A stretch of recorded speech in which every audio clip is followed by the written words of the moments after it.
परम पिता परमात्मा पूर्ण ब्रह्म सारी सृष्टि के रचनहार कबीर देव कबीर परमेश्वर जी की असीम रजा से आप सभी पुण्यात्माएं सत्संग सुनने के लिए उपस्थित हुए। जिन पुण्यात्माओं के जिन प्राणियों के पुण्य बहुत ज्यादा होते हैं उनको मानव शरीर प्राप्त होता है। मानव शरीर दो प्रकार से प्राप्त होता है। एक तो टर्न वाइज मिलता है। परमात्मा का विधान है कि इस जीव को भले ये कितना ही निकम्मा हो, 84 लाख प्रकार के प्राणियों के कष्टों को पूरा एक चक्कर लगाने के उपरांत इसको एक मानव शरीर परमात्मा अवश्य दिलवाते हैं। और दूसरी प्रकार का जो मानव शरीर प्राप्त होता है वो उन पुण्यात्माओं को होता है जो पहले भी मानव थे, उनके पुण्य ज्यादा थे, जिस कारण से किसी जन्म में उन्होंने शुभ साधनाएं, शास्त्र अनुकूल साधनाएं की होती हैं, शुभ संस्कार बनाए होते हैं, जिसके परिणाम स्वरूप उनको कई कई सैकड़ों भी मानव शरीर प्राप्त हो जाते हैं। लेकिन उन मानव शरीर के अंदर यदि सतगुरु नहीं मिलते तो उनको फिर से शुभ संस्कार बनाने का अवसर प्राप्त नहीं होता। और सतगुरु के अतिरिक्त अन्य किसी नकली संतों से ज्ञान प्राप्त करके साधना करते हैं, वो शास्त्र विरुद्ध साधना होने से यूजलेस होती है। उदाहरण के लिए श्रीमद् भगवत गीता अध्याय नंबर 16 के श्लोक 23 और 24 पर्याप्त हैं। और जब तक हम शास्त्र अनुकूल साधना नहीं करेंगे हमारे आध्यात्मिक शुभ संस्कार नहीं बन सकते। तो जिस कारण से भले ही सैकड़ों मनुष्य जीवन भी प्राप्त कर ले वो प्राणी जिसके पूर्व जन्म के किसी समय शुभ संस्कार ज्यादा संचित हो गए और फिर वो मनुष्य शरीर प्राप्त करता हुआ आ रहा है, उसके लिए वो कौन सा समय है? अब ये समय है जो ये प्राइम टाइम है, ये बिचली पीढ़ी प्रारंभ होगी कलयुग की।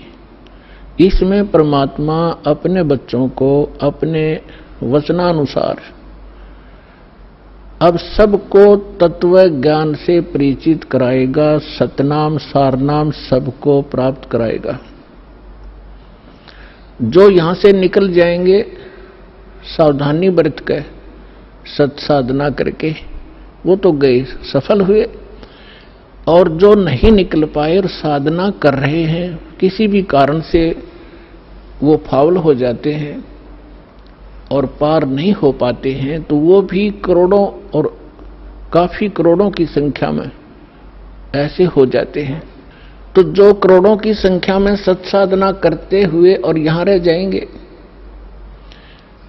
ये मंत्र ऐसे अनमोल और इतने कीमती हैं, इनकी थोड़ी ही साधना से बहुत ज्यादा आध्यात्मिक एनर्जी स्टोर हो जाती है। सतनाम के विषय में सूक्ष्म वेद में कहा है, सतनाम पालड़े रंग होरी हो, 14 लोक चढ़ावे राम रंग होरी हो, 3 लोक पास अंग धुर रंग होरी हो, तो ना तुले तुलाया राम रंग होरी हो। जैसे हम यहाँ के त्योहार मनाते हैं, होली मीन खुशी से हम एक दूसरे के साथ रंग उछालते हैं, तो परमात्मा कहते हैं ये होली जो आप मनाते हो ये नकली है, ये काल प्रेरित है। एक व्यक्ति का युवा पुत्र मर गया होली से 2 दिन पहले, ना वो स्वयं होली मना पा रहा है, ना उसके रिलेटिव और ना उसके मोहल्ले वाले। तो अब कहाँ गई वो होली? जिसको इतना इंपॉर्टेंट त्योहार मान रहे थे। तो परमात्मा और उससे परिचित संत कहते हैं कि इस नकली सांग में, इस नकली स्थान पर आप ये नाचा गाई करते हो, आपने भांग पी रखी है, नशे में बकवाद कर रहे हो। इस भांग का नशा, काल की माया का नशा अज्ञानता में प्रेरित होकर कर रहे हो। यहाँ एक पलक में ना जाने के बिजली गिर जा, ऐसे लोक में तुम खुशी मना रहे हो। या तो जब आपको ज्ञान होगा, आंखों से आंसू नहीं सूखेंगे, हम के कष्ट उठा रहे हैं और आगे क्या जुल्म होगा हमारे साथ। तो असली होरी राम नाम की होरी है। या खेलो, दिन रात खेलो, रात खेलो दिन खेलो, सुमन करो दिन रात इस राम नाम की होरी से, इस रंग को बखेरो। तो क्या कहते हैं कि सतनाम जो 2 अक्षर का मंत्र है, जिसमें एक ओम है, एक तत् है, और ये ऐसा अनमोल मंत्र है, इसकी इतनी कीमत बताई है। यदि विधिवत परम संत अधिकारी संत से प्राप्त करके, अधिकारी आपको बता देता हूं, 21 ब्रह्मांड में, इस विश्व में, इस दास के अतिरिक्त इन तीनों मंत्रों को देने का कोई अधिकारी नहीं है। या गलती ना करियो, बहुत धोखा खा लिया आपने।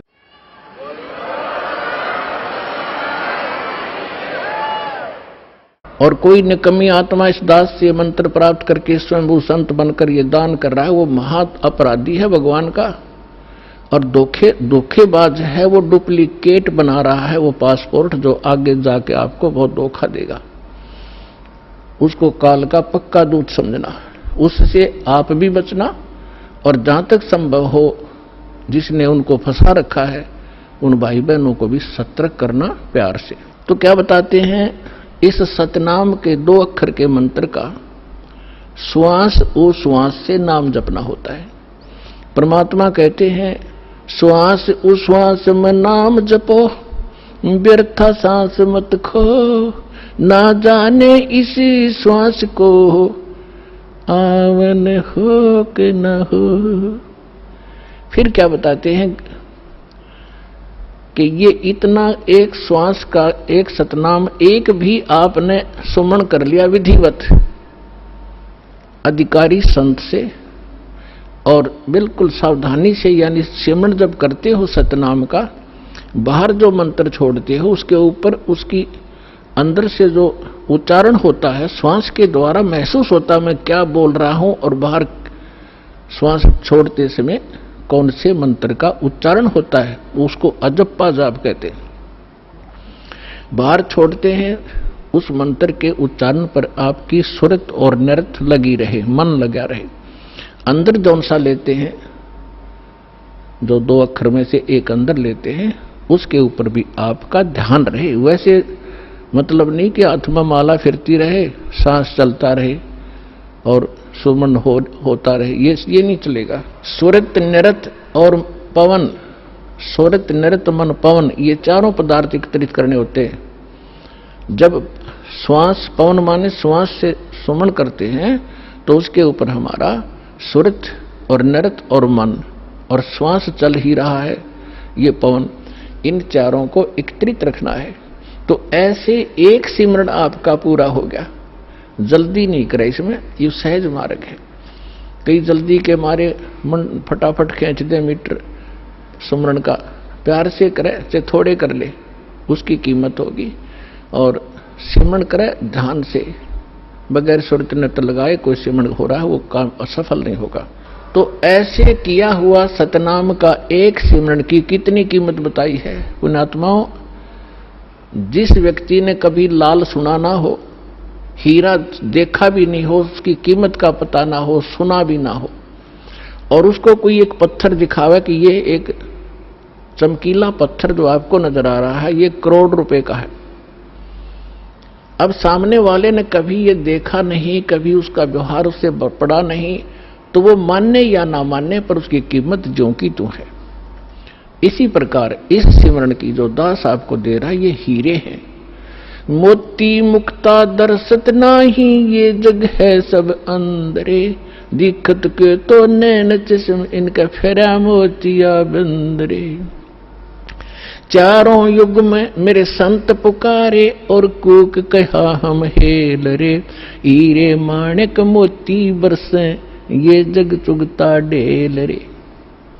परमात्मा ने कहा कि मैं चारों युगों में आया हूं। सतयुग में सतसुकृत नाम था मेरा, और त्रेता में मुनिंदर, द्वापर में करुणा में, और इस कलयुग में कबीर नाम से मैं आया हूं। तो चारों युगों में मैं आया हूं। और परमात्मा का विधान वेदों से आपको बहुत बार बताया है कि वो परमात्मा कैसी लीला करता है। ऊपर रहता है सतलोक में, सह शरीर मनुष्य सदृश्य है, वहां राजा के समान एक सिंहासन पर विराजमान है। वहां से गति करके आते हैं या अच्छी आत्माओं को मिलते हैं, उनको अपने से परिचित कराते हैं सचखंड सतलोक ले जाके, फिर उनको वापस छोड़ते हैं। फिर वो परमात्मा से परिचित महापुरुष परमात्मा के उस यथार्थ ज्ञान को संसार के अंदर फैलाते हैं, और परमात्मा स्वयं भी वही काम करने के लिए आते हैं। एक कवियों की तरह लोकोक्तियों के माध्यम से अपने ज्ञान को प्रचार करते हैं। तो क्या बता रहे हैं? चारों युग में संत पुकारे कूक कहा हम हेल रे, हीरे माणिक मोती बरसे ये जग चुगता ढेल रे। हम सत्य ज्ञान और सत्य साधना रूपी हीरे और मोती आपके सामने बखेरते हैं, और आपने उनकी पहचान नहीं है। आप ये कंकर पत्थर आन उपासना, अन्य देवी देवताओं की पूजा, ये भूत पूजाएं करके आप कंकर पत्थर इकट्ठे कर रहे हो, ये सोचकर ये बहुमूल्य होंगे। तो यहां परमात्मा कहते हैं हीरे मोती माणिक बरसे ये जग चुगता ढेल रे। तो ये जो श्वास का सिमरण है ये लाल है आपका, और ये जितने भी एकत्रित करोगे इनकी उतनी ही कीमत होगी, जो अभी दास बताने जा रहा है। क्या बताते हैं कि एक सिमरण आपने कर लिया श्वास का, एक सतनाम के 2 अक्षर का, एक मंत्र बाहर छोड़ा, दूसरा अंदर लेते हैं, ये एक कंप्लीट मंत्र बन गया। देख कितना आसान सी बात, चलते कर लो, बैठ के कर लो, लेट के कर लो, सफर में बस में कर लो, रेलगाड़ी में कर लो, इतना सिंपल वे। इन अज्ञानियों ने इसको पहाड़ बना रखा था। खड़े होकर तपो, ढूंढने लगा लो, व्रत रखो, जंगलों में जा बैठो, और फिर जंगल में चले गए, रोटी के लिए फिर आए गृहस्थी के पास, दिए माई अंडे धक्के खाते। अब सारा काम अव्यवस्थित कर दिया इन लोगों ने, अज्ञानियों ने। तो क्या बताते हैं परमात्मा कि इस सतनाम के एक सिमरण की कितनी कीमत है। होय होय, सतनाम पालड़ रंग होरी हो। तराजू के तखड़ी के एक पलड़े में सतनाम के एक सुमरण की कीमत रख दो, और दूसरे में पृथ्वी लोक की पूरी कीमत, स्वर्ग लोक की कीमत और पाताल लोक की कीमत। 3 ये तो पासंग है, और दूसरी में 14 लोक, विष्णु जी का लोक, ब्रह्मा जी का लोक, शिव जी का लोक, दुर्गा का लोक, और ये निरंजन का लोक, और ऊपर जो स्वर्ग के अंदर, महास्वर्ग के अंदर आगे कई डिवाइड कर रखे। ऐसे ये कुल मिलाकर 14 लोक में बनते हैं, तल उतल ये नीचे के। परमात्मा कहते हैं 14 के 14 लोकों की कीमत दूसरे पलड़े में रख दो। एक पलड़े में सतनाम की एक वैल्यू, और उधर 14 लोक चढ़ावे राम रंग होरी हो, और 3 लोक पासंग धरे, पृथ्वी लोक, स्वर्ग लोक और पाताल लोक की को तो गिनती में भी नहीं है इसकी, उसके सामने कीमत। अब पासंग क्या होती है? अब आजकल के बच्चे तो नहीं जानते होंगे, लेकिन हमारे समय के हम अच्छी तरह जानते हैं। हमारा खूब पाला पड़ा है, किसान परिवार में जन्म था। हमारे पिता जी के पास ये सेठ लोग कणक लेने आते थे, तो उस समय वो कहा करते भी सेठ जी तराजू चेक करा तेरी। वो चेक कराता था, उसमें कुछ एरर होती तो उसको ठीक करने के लिए उसी जैसे गेहूं तोल रहे हैं, गेहूं से थोड़े से कनक लिया और उस दूसरे पलड़े में डाल दी जाती है। वो पासिंग ठीक करने के लिए, पासिंग माने एरर, उसके लिए वो कणक रख दी जाती है, उधर ही बट्टे रख दिए जाते हैं, दूसरी साइड पलड़े से फिर कणक तोली जाती है। तो वो जो एक मुट्ठी कणक डाली है वो पासिंग है, वो सौदे में नहीं आती, वो तो व्यर्थ में पड़ी है। वो चाहे ग्राहक की तरफ जाओ और चाहे धनी की तरफ रह जाओ, उसकी कोई ध्यान नहीं करता, वो पासिंग है, यानी इतनी कम वैल्यू है। तो आप कितनी पुण्यात्मा हो और कितना सिमरन आप करते हो और आप कितने धनी होते जा रहे हो अध्यात्म के। कबीर साहब कहते हैं, कबीरा सब जग निर्धना, धनवंता ना कोई, धनवंता सो जानियो जिस पर राम नाम धन हो। अब आज अरबपति है और कल मृत्यु हो गया, भक्ति करी नहीं, तो कल क्या है, वो गधापति है। फिर वो गधा बनकर घूम रहा होगा, कुत्ता बनकर गलियों में सैर सपट्टे कर रहा होगा, टट्टी खा रहा होगा, खा के यहाँ का धन। तो पुण्यात्माओं, इस परमात्मा की शरण में आपको यहाँ के भौतिक सुख भी आपके डिमांड रिक्वायरमेंट के अनुसार अवश्य देगा ये दाता, और फिर आपकी जो भक्ति की शेष पूंजी को सुरक्षित रखेगा, ताकि चल आपके यहाँ जाते समय आपका धन सुरक्षित रहे। अब क्या बता रहे हैं, सतनाम पालड़ रंग होरी हो, 14 लोक चढ़ाव राम रंग होरी हो, 3 लोक पास्यंग धर रंग होरी हो, तो ना तुले तुलाया राम रंग होरी हो। और हमारी बुद्धि कहाँ सेट कर दी इस काल ने, यहाँ के इस काल की माया की भांग पी ली हमने। एक सरपंच बन जाता है, बस पूछो मत, वो अपने आप को पता नहीं कि महान मान बैठता है। और कोई चेयरमैन बन जाता है 4-5 सरपंचों के ऊपर, बस कहना ही क्या। एक मंत्री और मुख्यमंत्री बनकर काक पीटते फिरते, बगैर ज्ञान के बच्चों वाले खिलौने खेल रहे हैं। और आप वो हो जो मनुष्य जीवन के इस उद्देश्य को प्राप्त कर रहे हो, सफल कर रहे हो। तो कहने का दास का तात्पर्य है, जिस प्रसंग को लेकर चले हैं उसी पर आते हैं कि जैसे अब ये परमात्मा का मार्ग प्रारंभ हो गया है, परमात्मा का आदेश है कि पूरे विश्व में जाओगा। परमेश्वर ने इस काल के साथ एक कमेंटमेंट हुआ था। काल तो ये राजी हो गया था, उसने तो ये चतुरता करी थी कि कलयुग में ये इतने कंडम हो जाएंगे, भक्तिहीन भी हो जाएंगे और इनकी वृत्ति भी खराब हो जाएगी, ये भक्ति के योग्य नहीं रहेंगे, सब चापलूस हो जाएंगे, विकारी बन जाएंगे। इसलिए उसने कहा था कि भगवान 3 युगों में जीव थोड़े ले जाना। परमात्मा ने कहा था कि तूने सभी मेरी आत्माओं को ऐसा दुखी कर दिया, इनकी क्या दुर्दशा कर दी तूने, गधा बना रखा, कुत्ता बना रखा, क्या ये ऐसे थे जब तेरे पास आए?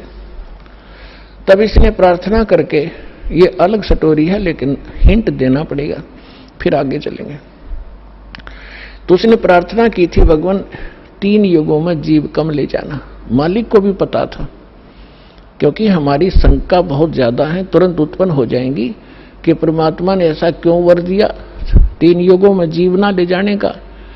तो हमने ऐसे निकम्मा काम किया था, उसके बदले में ये सजा भी थोड़ी है हमारे को। फिर भी परमात्मा को पता था कि सतयुग त्रेता द्वापर में इनकी घनी कमाई होगी भक्ति की, और ये दुखी नहीं होंगे। जैसे संस्कार आपके होंगे उसी प्रकार परमात्मा ने इस पृथ्वी पर वैसा ही माहौल बना देता है दाता। बढ़िया समय पर वर्षा होती है, बड़े फलदार वृक्ष होते हैं, सब शरीर हो जाएंगे, तो फिर सुख होता है उनको। और सुख में भगवान की भक्ति प्राणी फॉर्मेलिटी करता है, और दुखी प्राणी जब हो जाता है तब उसका दुख संकट निवारण हो जाता है। फिर उसको बताया जाता है यदि आपने फिर से भक्ति छोड़ दी तो वो कष्ट फिर आ जाएगा, तो कभी नहीं छोड़ेगा, आजीवन भक्ति करेगा और वो सफल हो जाएगा। और सतयुग त्रेता द्वापर में ये जीव घना दुखी नहीं होता, शरीर मजबूत होता है, लंबी आयु होती है, खूब ठीक सा इसका जो है बना रहता है व्यवहार। तो उस मालिक को मालूम था कि ये भक्ति नहीं करेंगे, क्योंकि सभी भक्ति करते थे लेकिन शास्त्र विरुद्ध करते रहे। और जिस कारण से वो सोच रहे थे जो साधना हम कर रहे हैं इसी से हमें लाभ हो रहा है, और हो रहा था, वो पिछली बैटरी चार्ज से वो प्रयोग कर रहे थे, अपनी पिछली मलाई खा रहे थे। तो इस प्रकार परमात्मा को पता था, तब उसने कहा था ठीक है, चौथे युग में, कलयुग में मैं अपना ज्ञान प्रचार करूंगा। तो काल ने कहा था कि देखो जी, जबरदस्ती ना करना, बलपूर्वक मत ले जाना, आपके ज्ञान को कोई माने, समझे, स्वीकार करे और आपकी भक्ति करे तो वो आपके हों, और जो मेरे ज्ञान को, जो मैं नकली अपने दूत भेजूंगा अपना ज्ञान प्रचार करने के लिए, उनका ज्ञान जो स्वीकार करे तो वो मेरे ही रहे, आप उनको बलपूर्वक न ले जाना। परमात्मा बोला बिल्कुल सही है, जब मेरा ज्ञान ही स्वीकार कोई नहीं करेगा तो खाक जाएगा मेरे लोक में, वो तो वही जाएगा जो मेरा ज्ञान स्वीकार करेगा, मेरी भक्ति ग्रहण करेगा, तो वो जाएगा। तो काल ने, जब परमात्मा ने स्वीकृति दे दी, तब काल ने कहा था कि बेशक, अब परमात्मा आए थे जोग जीत नाम से, कि जाओ जोग जीत संसारा, जीव न माने कहा तुम्हारा, जीव तुम्हारा कहा न माने, हमरी ओढ़ हो बाद बखाने। फिर कहा था द्वादश पंथ करूं मैं साजा, नाम तुम्हारा ले करूं आवाजा, द्वादश पंथ नाम जो ले ही हमरे मुख में आन समोई, और अनेक पंथ चलाऊं या विद जीवों को भरमाऊं, देवल देव और पितृ धाम पुजवाऊं, और जब ऐसे नकली जब तब सबके मन लाऊं, और जाओ जोग जीत संसारा, जीव न माने कहा तुम्हारा, जीव तुम्हारा कहा ना माने, हमरी ओढ़ हो बाद बखाने।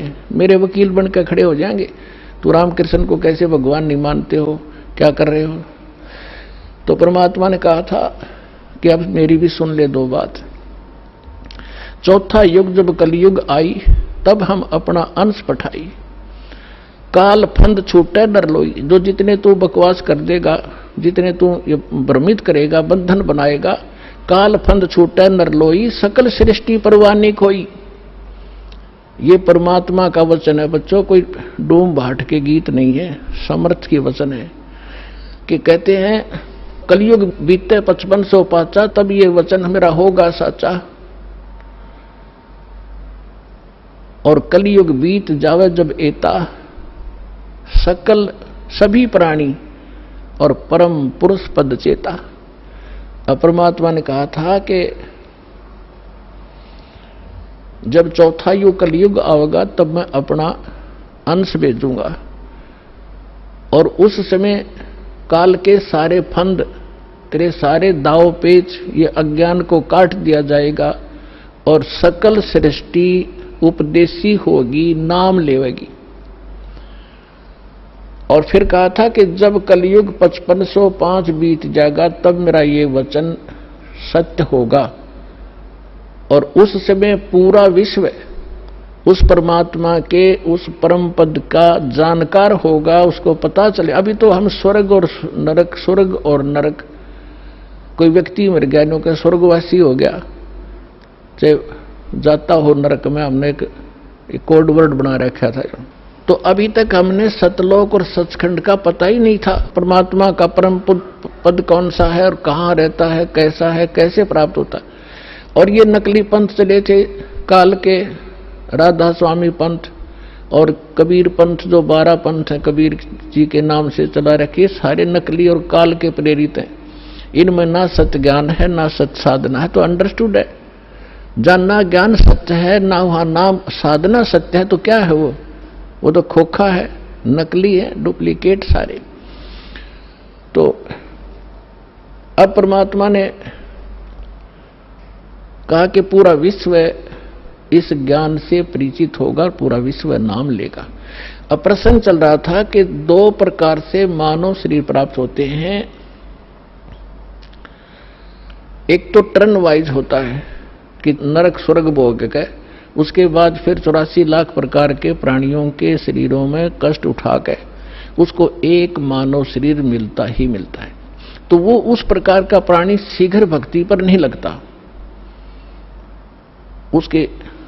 उसके अंदर एक ऐसा गुण होता है, अवगुण होता है, वो बहुत ही देर से, बहुत समय लगेगा उसमें, लेकिन मालिक की दया, जो दास ने कल उदाहरण दिया था, उस तरीके से उसके ऊपर असर होता है। वो भी तरीका मालिक उन बच्चों के लिए भी अपनाएगा अब। लेकिन जो बता रहा दास के एक पिछले संस्कारों से पुनर्जन्म होते रहते मानव के, उसके लिए अभी तक दास या भूमिका बना रहा है, ये समझाने के लिए आपको कि जैसे आप जी को प्रथम मंत्र दिया जाता है। पहले परमात्मा ने इस प्रथम मंत्र में केवल ये बीच वाले 5 नाम ही दिए जाते थे, और ये काल के पंथ जो राधा स्वामी पंथ और इससे निकले हुई जितनी शाखाएं हैं, ये 5 नाम देते हैं। और वो कौन से नाम? पांचों काल के, यूजलेस, ओंकार, निरंकार, ज्योत निरंजन, सो हमर सतनाम। सतनाम कोई जाप है? ओंकार निरंकार ये कोई जाप है? ये 5 नाम थे जो दास आपको प्रथम मंत्र में बीच के 2 फर्स्ट एंड लास्ट को छोड़कर, ये पहले नहीं दिया जाता था, इसलिए इसको अभी तक गुप्त रखा था। ये कंप्लीट कोर्स है।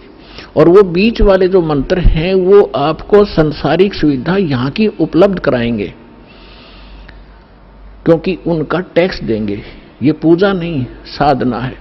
साधना और पूजा में अंतर होता है। जैसे हम पूजा करते हैं परमात्मा को पाने की, तो हम परमात्मा को पाने के लिए जो भी प्रयत्न करते हैं वो साधना है। जैसे हमने, हमारा पूज्य है जल, हमने जल प्राप्त करना है, तो जल प्राप्त करना जमीन के अंदर है, तो हमारा जो पूज्य है, इष्ट है, वो है जल। और उसके पाने के लिए, जल प्राप्त करने के लिए जो भी हम क्रिया करते हैं, बोकी लगाते हैं, पाइप डालते हैं, फिर हैंडपंप लगाते हैं, तो वो हमारी साधना है, वो पूजा नहीं है। उसको पाने के लिए जो हमारा पूज्य है, हमारा जो इष्ट है, वो तो जल है, उसके लिए जो प्रयत्न किया गया वो साधना है और वो पूजा है उसको पाने की। तो इस प्रकार इसको पूजा और इसको समझना। हमारी आस्था तो जल के अंदर है, उन इंस्ट्रूमेंटों में थोड़ी है, और उनके बिना वो मिले नहीं। तो इसी प्रकार ये जो प्रथम मंत्र आपके दिए जाते हैं ये साधना है। और इस जैसे इस दूसरे शब्दों में दास आपको कहे कि जैसे ये मंत्र एक ऐसी कमाई है, ऐसी शीघ्र अफेक्ट करती है, देवताओं को विवश करते हैं ये मंत्र आपको लाभ देने के लिए। जैसे आपको बताया था कि भैंसे को भैंसा भैंसा करता रहो, वो कभी ध्यान नहीं देता। आप वैसे गुण गाए जाओ, जय गणेश देवा, माता थारी पार्वती, पिता महादेवा, हम घोट रखे थे हमने, ये कभी नहीं सुनेंगे। और इनका एक मंत्र दे रखा है आपको, उसका जाप करो, तुरंत अटैक होगा उनके ऊपर जाके और सतर्क होंगे। क्या हो गया बच्चे को, क्या डिमांड है इसकी, देखो इसका अकाउंट कितना हमारे इसमें, उस तुरंत उसका राहत दी जाएगी। तो जो पैसे ने भैंसा भैंसा करो कति नहीं सुने, अरे एक बार कर दो हुर्र, वो तुरंत देखेगा नू और अट्रैक्ट होगा, दौड़ने की चेष्टा करेगा उस आवाज की ओर। तो परमात्मा ने ये मंत्र हमें दिए थे, लेकिन बीच में काल के दूता ने इस कबीर पंथ का जहां स्टार्ट हुआ था दामाखेड़ा वालों से, तो 5वीं पीढ़ी तक ये 5 मंत्र चले थे। उसके बाद 6ठी पीढ़ी में दामाखेड़ा वालों के जो महंत था वो एक टकसारी नाम का इसी कबीर पंथ की ब्रांच बन गई थी नकली। उसने भ्रमित कर दिया कि तुम बात करते हो सतलोक की और सचखंड और सतपुरुष की, और पूजा कर रहे हो तुम देवी देवताओं की, ये कहे कि भक्ति है तुम्हारी। तो भ्रमित हो गया, उसको ज्ञान नहीं था, छठा पीढ़ी वाला था। उसके बाद फिर उन्होंने एक शब्द सिलेक्ट कर दिया जो कबीर सागर में लिखा है, अजर नाम, अमीर नाम, पाताले सब सिंधु नाम, यही हंस का काम। ये कोई मंत्र है? ये तो एक श्लोक शब्द है। तो इन मंत्रों से इन आपकी पूजा नहीं है। पूजा हमारा कबीर देव पूज्य है, उसको प्राप्त करना, सतलोक हमारा प्राप्त करना उद्देश्य है। और ये साधनाएं हैं, ये इंस्ट्रूमेंट हैं, ये प्रयोग करने ही करने पड़ेंगे। अब उसके बाद जो सतनाम आपको दिया जाता है,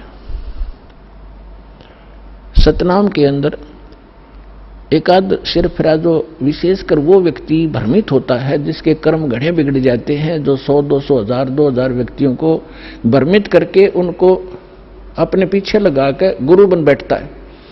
अब क्या बन गई, परमात्मा की दया हो रही है, हमारे जो बच्चे शिष्य बनते हैं, जो पहले अन्य इन गुरुओं के पास थे, अब बच्चे को बालक थोड़े ही एजुकेटेड है, दास ऐसे ढंग से ज्ञान देता है कि बालक भी समझ जा और प्रमाण देता है, तो उनको समझ में आ रहा है, वो अपने गुरुओं के पास जा रहे हैं। उन गुरुओं से भी कह रहे हैं जी आप भी चलो, आप भी भ्रमित हैं और हमें भी मिसगाइड किया आपने। आपका उद्देश्य तो ठीक था कि हम कुछ मार्गदर्शन करें, लेकिन आपको ही नहीं पता, आप झूठे गाइड बन गए, आप भी चलो। तो जो अच्छी आत्माएं हैं वो आ जाते हैं, दीक्षा भी ले रहे हैं। एक तो ये कह रहा था कि मेरे 20,000 शिष्य हैं, मुझे ये ज्ञान मिला, पहले मैंने ज्ञान गंगा पढ़ा और फिर मैंने अपने शिष्यों से कहा कि तुम भी पढ़ो, देखो इसमें क्या है। तो उन शिष्यों से ने कहा जी इसमें तो अद्वितीय ज्ञान है। तो मैंने कहा कि जाओ तुम दीक्षा लेकर आओ। तो वो अपने शिष्य भेजे उस प्यारी आत्मा ने, और अब कह रहा था पिछले सत्संग पे कि पिछली बार मैं भी आ गया हूं और शेष को भी अब जाके ये ज्ञान गंगा दूंगा और यहां लाऊंगा। ये है महान आत्मा। ठीक है, जब तक धोखे में हम भी थे, गलत साधना हम भी कर रहे थे, जिस दिन पता चला उसी दिन हम दिशा बदल ली। तो बुद्धिमान होता ही है। और एक ऐसा सिरफिरा मिला, चेले भी उसके साथ थे, चेलों के सारी समझ मारी, रूस में अहंकार अभी शेष था। वो खड़ा लाइन में कहने लगा जी मैंने 2 बात करनी है। वो कहते हैं जी ये हमारे गुरुजी थे पहले और आज इन्हें दीक्षा ले ली है। अब वो प्रथम दीक्षा ले ली, द्वितीय दीक्षा ली जब उसने कहा कि ये क्या है, ये वही मंत्र है, उल्टे सुल्टे करके दे रहे हो, ये कोई सतनाम हुआ। तो पुण्यात्माओं यही मार खाता ये प्राणी। वो एम था उसके अंदर, अहंकार था। अब डॉक्टर मैं हूं और रोगी वो बनकर आ रहा है और डॉक्टर की दवाई में वो ऑब्जेक्शन कर रहा है। एक जड़ी बूटी होती है, उनको अगर 4-5 जड़ियां मिलाई जाती हैं तो उनका गुण धर्म कुछ अन्य होता है, वो कुछ अन्य लाभ देती है। और जब उनको सिंगल खाया जाता है तो वो अलग लाभ देती है, और जिनको 2 में मिलाकर खाया जाता है तो वो अन्य लाभ देती है। तो इस प्रकार उसको समझाने की चेष्टा की और वो उसका सौभाग्य दुर्भाग्य साथ है, उसका समझ में आई कि ना हुई। तो आपको भी बता रहा हूं कि ऐसे भ्रमित ना होना। पहले तो ये देखो कि जो ज्ञान दास ने आपके रूबरू किया है, विश्व में आज तक ब्रह्मा विष्णु महेश क्लियर नहीं कर सके इसको, इस दास पे दया हुई। तो आगे कौन सी का चीज छोड़ दूंगा मैं, ये भी विचार कर लेना।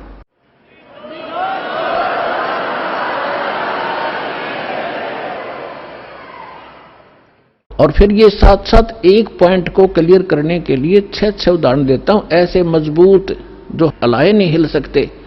यही मंत्र किस किस ने जाप किया? आदरणीय धर्मदास साहिब जी ने यही 2 मंत्र का अक्षर का नाम यही जाप किया, आपके रूबरू कर रखा है। नानक साहिब जी परमात्मा से सीधे मिले, परमात्मा उनको बेई नदी पर जिंदा महात्मा के रूप में सचखंड लेकर गए और फिर उनको वापस छोड़ा। तीसरे दिन अदृश्य रखा और फिर उन्होंने कौन सा नाप जाप किया? उनकी समुद्र की साखी परमात्मा जो बाला वाली जो साखियां हैं, जन्म साखी, उसके अंदर एक समुद्र की साखी है। उसमें एक कथा है कि एक समय बाला और मर्दाना नानक साहिब के साथ रहा करते थे अधिकतर। उन्होंने एक दिन प्रार्थना की, गुरुदेव हम श्रीलंका जाना चाहते हैं, देखना चाहते हैं, दया करो। उन्होंने कहा आंखें बंद करो। आंखें बंद करके खोली तो समुद्र के किनारे खड़े थे।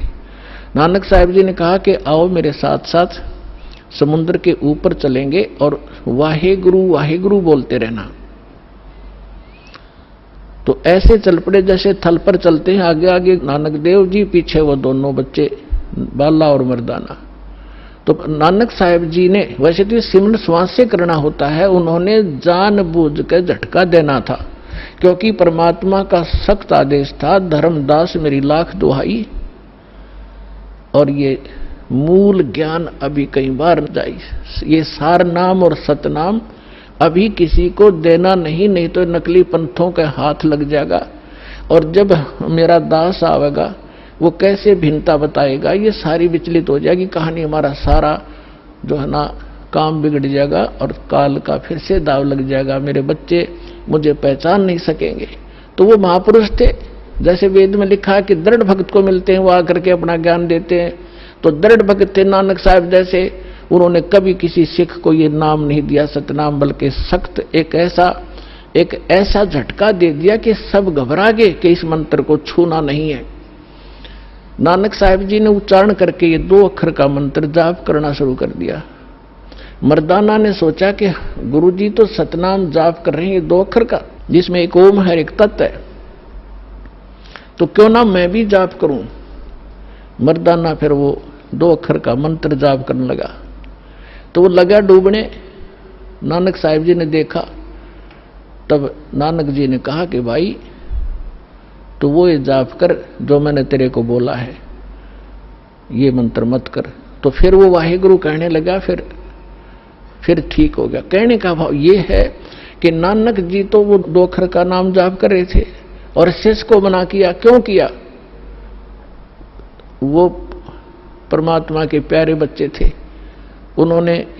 उनको मालूम था कि यदि आज ये डिस्क्लोज हो गया तो बट्ठा बैठ जाएगा। आज तक किसी सिख को इस सतनाम की भनक भी नहीं है, ना वो ग्रंथ साहिब में रखा, अलग अलग स्थानों पर रख दिया, लेकिन सीधा नहीं रखा, और वहां से प्रमाणित हो गया।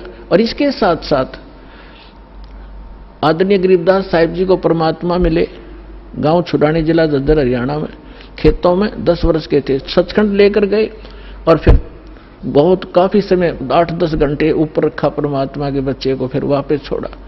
उसने परमात्मा से परिचित होकर अपनी अमृतवाणी में दास उसी गरीबदास पंथ से आगे बढ़ा है। उसमें गरीबदास पंथ में यह मंत्र नहीं है सतनाम का, और के में बकवास करते हैं, ओम भागवते वासुदेव नमः, कोई करता है, कोई कुछ करता है, कोई सतगुरु, ये मंत्र नहीं है। और ग्रंथ साहिब गुरु गरीबदास जी के ग्रंथ साहिब के अंदर प्रमाणित है ये मंत्र। ऐसे ही नामदेव जी को परमात्मा मिले थे, उसको भी यही मंत्र दिया था 2 अक्षर का। पहले वो अकेला ओम नाम जाप करते थे, फिर उनको समझाया कि ओम तो ब्रह्म तक का जाप है, ये तो असंख्य जन्म तक जाप कर लिया आपने, और यहीं भटकते रहते हो, ब्रह्म लोक में चले जाते हो, वहां से फिर वापस आ जाते हो। नामा छिपा ओम तारी, पीछे सो हम भेद विचारी, सार शब्द पाया जद लोई, आवागमन बोर ना होई। तो कहने का भाव ये है दास का कि ये मंत्र जो है, इस भ्रमणा में ना रहना, अब बड़ी बनाई बात ने बिगाड़ियो मत, मुश्किल से सिरे चढ़ी है यह कहानी। कितने संकट झेलने पड़े हैं, दास ने जेल तक जाना पड़ा, झूठे मुकदमों को फेस कर रहे हैं। कोई बात नहीं, परमात्मा हमारे साथ है। हमारा एक बार ज्ञान निखार हो जा, फिर चाहे फांसी दे दियो मेरा, एक बार परमात्मा का ज्ञान उसके बच्चों तक पहुंच जा।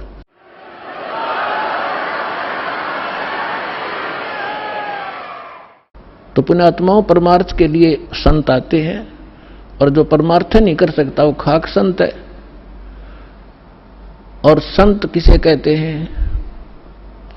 सतगुरु उसे कहते हैं। सतगुरु के लक्षण कहूं, मधुरे बैन विनोद, 4 वेद 60 शास्त्र वो कहे 18 बोध। सतगुरु होगा जो इन सदग्रंथों से ज्ञान दे और प्रमाणित ज्ञान हो। अब जो प्रसंग चल रहा है कि जैसे अब आप जी नियमित रहे, अब आपको कुछ दिन समस्या रहेगी, क्योंकि अभी हमारे इस ज्ञान का प्रकाश कम हुआ है। घर घर के अंदर विरोध है, गांव गांव में विरोध है, समाज के अंदर विरोध है, क्योंकि इस जगत और भगत के क्रियाओं में और विचारों में सदा से भिन्नता रही है। और इसीलिए कहा है कि जगत और भगत का आपस में विरोध रहा ही है, और ये रहेगा भी। जब तक जगत को आप जैसा ज्ञान नहीं होगा तो वो विरोध करेंगे ही करेंगे, स्वाभाविक है, उनको अच्छा सा नहीं लगता।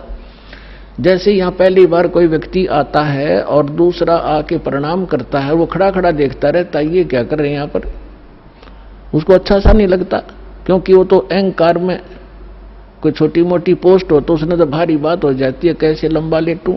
ये होता उनमें जो भक्तिहीन होते पिछले जन्म के, और पिछले जन्म के भक्ति युक्त प्राणी होते हैं, चाहे कितना बड़ा अधिकारी हो तुरंत समर्पित हो जाता है। वो पिछले संस्कार उसको अपने आप झुका देते हैं। उदाहरण के लिए जैसे सरसों आपने देखा होगा, सरसों जब तक उसकी फलियों में दाने नहीं होते, यानी उसकी कीमती नहीं होती, तब तक वो ऐसे खड़ी रहती है। और जो जो वो पकती चली जाती हैं और वो उनमें वो कीमती बनती जाती है, उनकी वैल्यू बनती है, वो झुकना शुरू कर देती है और इतनी झुक जाती है कि जमीन को छूने की चेष्टा करती है, क्योंकि ईव उनकी कीमत बन गई, वो कीमती हो गए, उनके अंदर वो शक्ति आ गई, वो कीमत बन गई। और जब तक वो यूजलेस थी, वो न्यों खड़ी थी आकड़ी ऊपर ने। तो इसी प्रकार जो पूर्व जन्म के भक्ति युक्त होते हैं, उनका स्वभाव होता झुकने का, वो खड़े रह ही नहीं सकते। उनके अंदर पिछली भक्ति इतनी जबरदस्त होती है। और जो भक्तिहीन होते हैं वो आकड़े रहा आकड़नोक, लेकिन उनमें भी भक्ति बन जाएगी। सत्संग सुनेंगे, भगवान की अमृत वाणी सुनने मात्र से संस्कार शुरू हो जाते हैं। चाहे वो घर पर सुन रहा है मालिक दास के वचन, किसी टीवी पे, या अपने किसी इस सिम के अंदर या इस चिप के अंदर से जो सत्संग सुनते हैं, वो भी संस्कार भरने शुरू हो जाते हैं उसमें वजन बनना शुरू हो जाता है। फिर धीरे धीरे यहाँ भी आता है, फिर सत्संग सुनता है, यहाँ जो है प्रणाम करता है, फिर उसके अंदर वो भक्ति संग्रहित होकर अपने आप झुकना उसका स्वभाव बन जाएगा। फिर उसको बुरा लगेगा तो झुका नहीं का, प्रणाम नहीं करेगा तो उस पर कह नहीं जा। तो जो प्रसंग चल रहा है कि अब ये बिचली पीठी चल रही है, और इसमें क्योंकि सत्संग एक सामूहिक तौर से सब विचार व्यक्त किए जाते हैं, ये एक सामूहिक लेक्चर है जिसमें प्रथम कक्षा के बच्चे भी होते हैं जो पहली बार आए हैं, कुछ ऐसे भी होते हैं जो वैसे ही सत्संग श्रवण करने के लिए भी आए हैं, कुछ ने आज ही उपदेश लिया है, कुछ 2 वर्ष के हो गए, कोई 4 बार आए हैं, कोई पुराने भक्त हैं। तो सभी के अनुकूल इस सत्संग के माध्यम से संदेश दिया जाता है, और उनको जिसको जहां कोई त्रुटि होती है ये वचन वही काम करते हैं। जैसे आपको कोई बीमारी रोग है, इंजेक्शन कुल्ले पर लगाएंगे, वो उसी दर्द पर जाकर काम करेगा जो रोग होगा। इसी प्रकार कोई रोग की टेबलेट है मुख से खाई जाती है, वो अपने आप वहां काम करेगी जहां वो रोग है। तो इसी प्रकार ये सत्संग सामूहिक तौर से सबके ऊपर बिखेरा जाता है, और जिस सत्र का जो भक्त होता है उसको उसी सत्र का ज्ञान उसके लिए अनिवार्य होता है, और उसमें उससे फिर वो प्रेरित होता है, फिर संभल जाता है, कोई त्रुटि भी उससे हो जाती है। तो इसलिए इस सामूहिक तौर से सभी फाउल पॉइंट भी बताए जाते हैं कि यहाँ आप मार खाते रहे हो और ये समस्या आ जाती है। तो दास जो कह रहा था कि अभी आपको कुछ परेशानियां आएंगी और आ भी रही हैं, और फिर भी आप संघर्ष कर रहे हो समाज के साथ, क्योंकि आपको ज्ञान सही प्राप्त हो गया और आपको सुख भी मिल रहा है, और समाज अभी इस ज्ञान से अपरिचित है। तो अभी कुछ दिन और थोड़ी सी समस्या आपको रहेगी, फिर जब पूरे विश्व में ये ज्ञान फैल जाएगा, सब आपके साथी हो जाएंगे। आप जो भी वचन कहोगे, जैसे हमने रामायण और महाभारत सुनते सुनते कान पक गए, हजारों वर्षों से सब ने सुन ली, सब ने मान ली, सारी सही बिल्कुल राम कृष्ण समर्थ भगवान। अब कोई भी कितना खड़ा होकर कोई कहा करता कृष्ण जी ने न्यू कर दिया, सारे नाड़े लाया करते, हाँ जी बस ये समर्थ शक्ति है, सर्वशक्तिमान है, हाँ जी। अब कहते हैं झूठ को 100 बार सुन ले वह सच लगने लग जाती है, और हमने सुन रखी थी लाखों बार, तो वो एक रस हो गया था, कोई ऑब्जेक्शन नहीं रहा। अब ये सच्चाई भी ऐसे ही दास बार बार रह कर सुनाओगा, तो ये सच्चाई भी आपको एक दिन सबने स्वीकार करनी पड़ेगी, और सभी ऐसे ही गर्दन हिलाया करेंगे, बिल्कुल सही, यही है ज्ञान और ज्ञान ही नहीं, और यही कबीर है भगवान और भगवान ही नहीं, इस ज्ञान से ही होगा।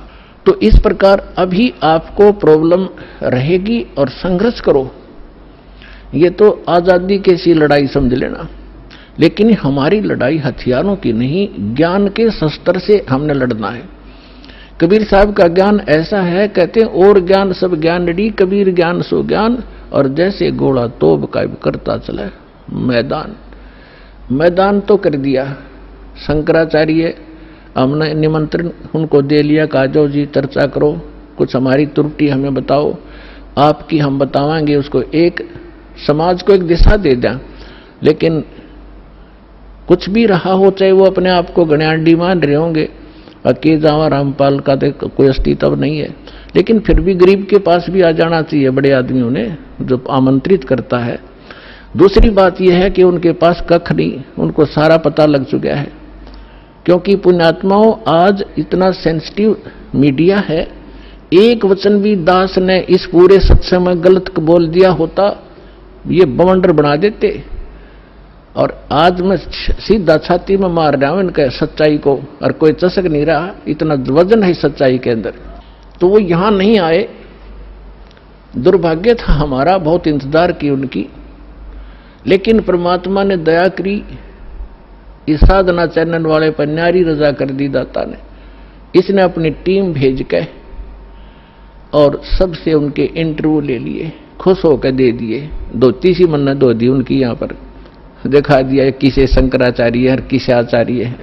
तो पुण्यात्माओं, कहने का भाव यह है कि जब तक ये पूरे विश्व में एक रस नहीं होगा तब तक थोड़ा सा विरोध बना रहेगा, और उसमें आपने घना सावधान रहना पड़ेगा कि आपका नाम खंडित ना हो।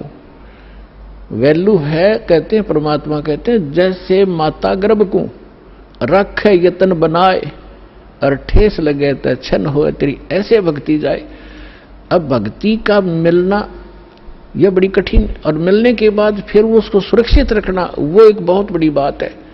जब तक परिपक्व नहीं हुई तो फिर फायदा क्या उसका। तो इतना सावधानी आपने बरतनी पड़ेगी, जैसे कोई माता बच्चे को गर्भ में आते ही वो कितनी सतर्क हो जाती है, खान पीन में संयम बरतती है, पैर ऊंचा नीचा ना टिक जा कि बच्चे का झटका लग जा, रात को करवट ले भी गलती से ले लेती है तो तुरंत सतर्क होती है, और कहीं मेरे बच्चे का दाब ना लगी हो और खराब ना हो जाए मेरा गर्भ, वो कितनी चिंतित रहती है। तो आप जी ने इस भक्ति का जो लाल है, इतनी सावधानी से परिपक्व करना पड़ेगा, तब आपको सफलता होगी। इसमें फाउल पॉइंट है, आन उपासना नहीं करनी, संसारिक व्यवहार के जो भी कार्य हैं जो भक्ति परमात्मा की मर्यादा को भंग करते हैं वो नहीं करने, और फिर आप सफल हो जाओगे। तो अभी थोड़ी सी कठिनाई आपको चल रही है, घर घर में विरोध चल रहा है। पति ने नाम ले लिया, पत्नी नहीं मानती, मैं तो सारी पूजा करूंगी, तो कैसे ऐसा क्या कर रहा है। पत्नी ने ले लिया तो पति दुखी करता है।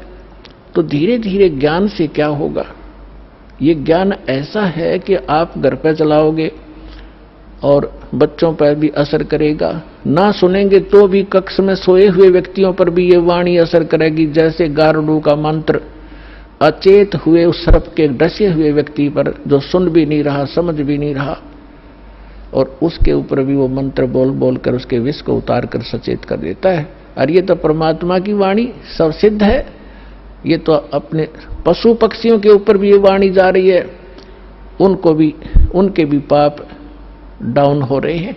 ठीक है, उनके पाप गणे हैं इसलिए पशु योनि मिली, तो वो पाप घटते रहेंगे। जैसे कपड़ा किसी का ज्यादा मैला है, हो गया है, मैल हो गया है, तो वो कई बार साबुन लगाने से स्वच्छ होगा, उज्जवल हो जाएगा, और जिसका थोड़ा मैला है एक दो बार साबुन लगाने से उज्जवल हो जाता है। तो ये साबुन है, परमात्मा का जो ज्ञान है, सत्संग है, वचन है, ये साबुन और जल दोनों का काम करता है। तो धीरे धीरे ये सत्संग जिस घर में चल रहा है, पड़ोसियों तक भी असर होगा आपका, और आपके घर के पशु पक्षियों पर भी इसका प्रभाव पड़ेगा। आपके घर कोई पशु पक्षी भी रह रहा है, उसके ऊपर भी धीरे धीरे उसके अंदर ये वाणी का जो ज्ञान यज्ञ का पुण्य उसमें संग्रहित होगा, और कुछ ऐसे पाप हैं जो ज्ञान यज्ञ से ही खत्म होते और उसका विकल्प ही नहीं है।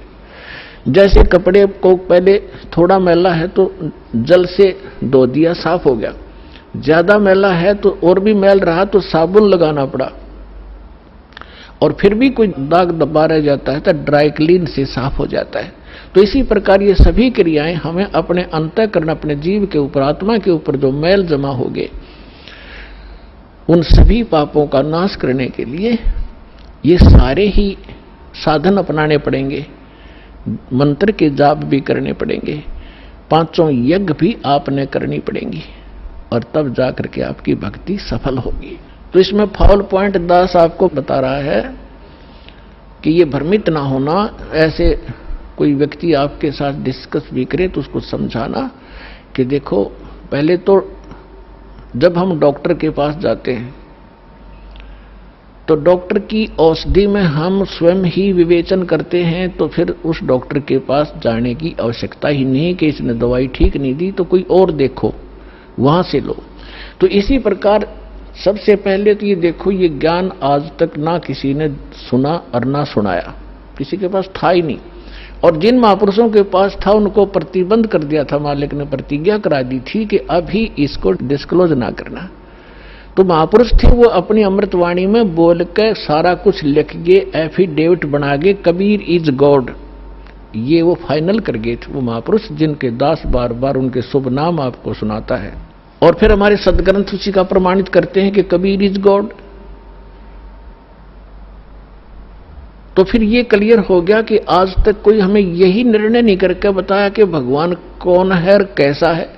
अब जैसे रामकृष्ण को और विष्णु जी को, शंकर जी को भगवान मानने वाले, उनसे अगर हम पूछा करते थे कभी, वो कहता मैं समाधि लगाता हूं, भगवान देखा आपने? भगवान दिखता थोड़ा ही है, वो तो निराकार है।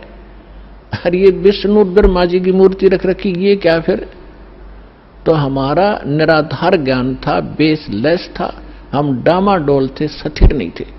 और इसी प्रकार ये राधा स्वामी किसी ने पूछ लो या किसी महर्षि ने पूछ लो, अभी तक जिनके विचार रहे हैं, परमात्मा तो निराकार है, साकार आता जब रामकृष्ण रूप बन जाता फिर निराकार हो जाता है। तो खाक ज्ञान था इनको।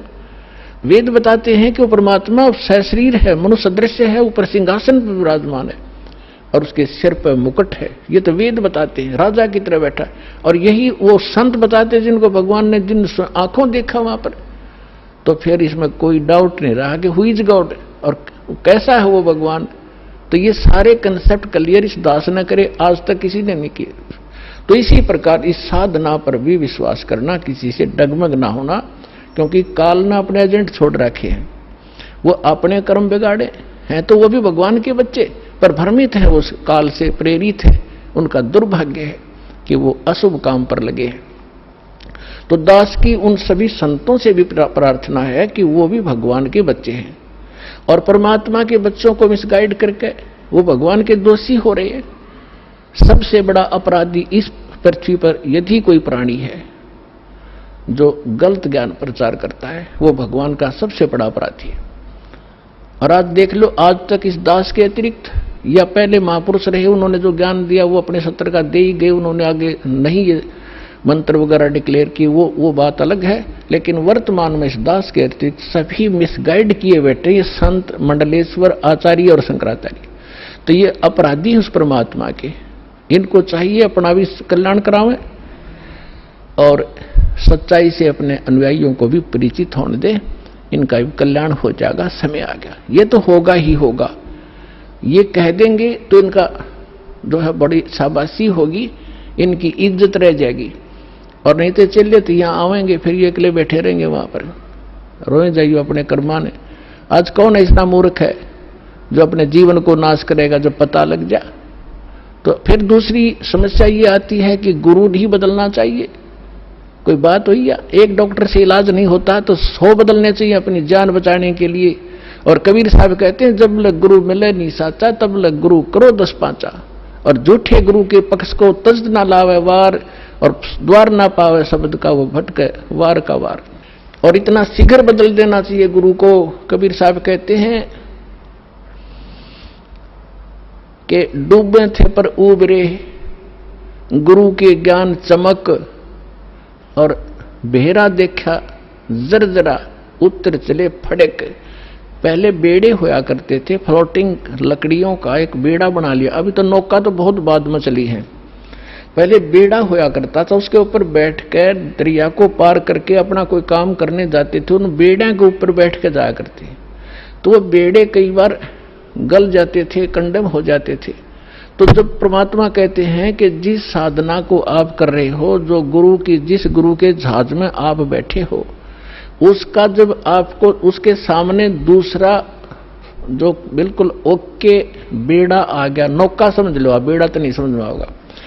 अब एक नौका है जिसमें आप बैठे हो, उसके अंदर सुराख हो गया है और जल उसके अंदर घर कर रहा है, अंदर प्रवेश करना शुरू कर दिया है, और उसके बराबर में दूसरा कोई सही ओके नौका रख देता है, साथ में खड़ा कर लेता है, और वो कहता है कि भाई तुम डूबोगे, इसमें आ जाओ। अब जिसने गुट्टी सूटी ला रखी होगी, नशा कर रहा होगा, तो ठीक है मौज हो रही है, वो तो डूबेंगे। और जिनको नशा नहीं है और उनको पता लग गया दोनों का डिफरेंस कि ये जल आ रहा है, तुम डूबोगे इसमें, तो वो जो जिनका नशा नहीं हुआ वो तुरंत एक सेकंड भी ना लावे, तुरंत कूद जाएंगे उसके अंदर। तो यहां परमात्मा कहते हैं डूबे थे पर उबरे, गुरु के ज्ञान चमक और बेड़ा देखा जर्जरा, यानी टूटा फूटा डूबोण वाला, उत्तर चले फड़क फड़क जैसे पशु कई बार आवाज सुनकर हॉर्न की फड़क को भाग जाता, काफी दूर बहुत स्पीड से भागता एकदम। तो कहते हैं ऐसे कूद गए दूसरे में। तो परमात्मा कहते हैं झूठे गुरु के पक्ष को तजत ना लावे वार, एक सेकंड के अंदर बदल लेना चाहिए। और पुण्यात्माओं, आज इस विश्व में कोई गुरु नहीं है इस दास के अतिरिक्त। सतगुरु की तो बहुत दूर की बातें हैं, वो गुरु भी नहीं है। तो कबीर साहब कहते हैं, गुरुआ गाम बिगाड़े संतो, गुरुआ गाम बिगाड़े, गुरुआ गाम बिगाड़े संतो, गुरुआ गाम बिगाड़े, ऐसे कर्म जीव कहला दिए, ईव जड़े ना धाड़े। हाय हाय।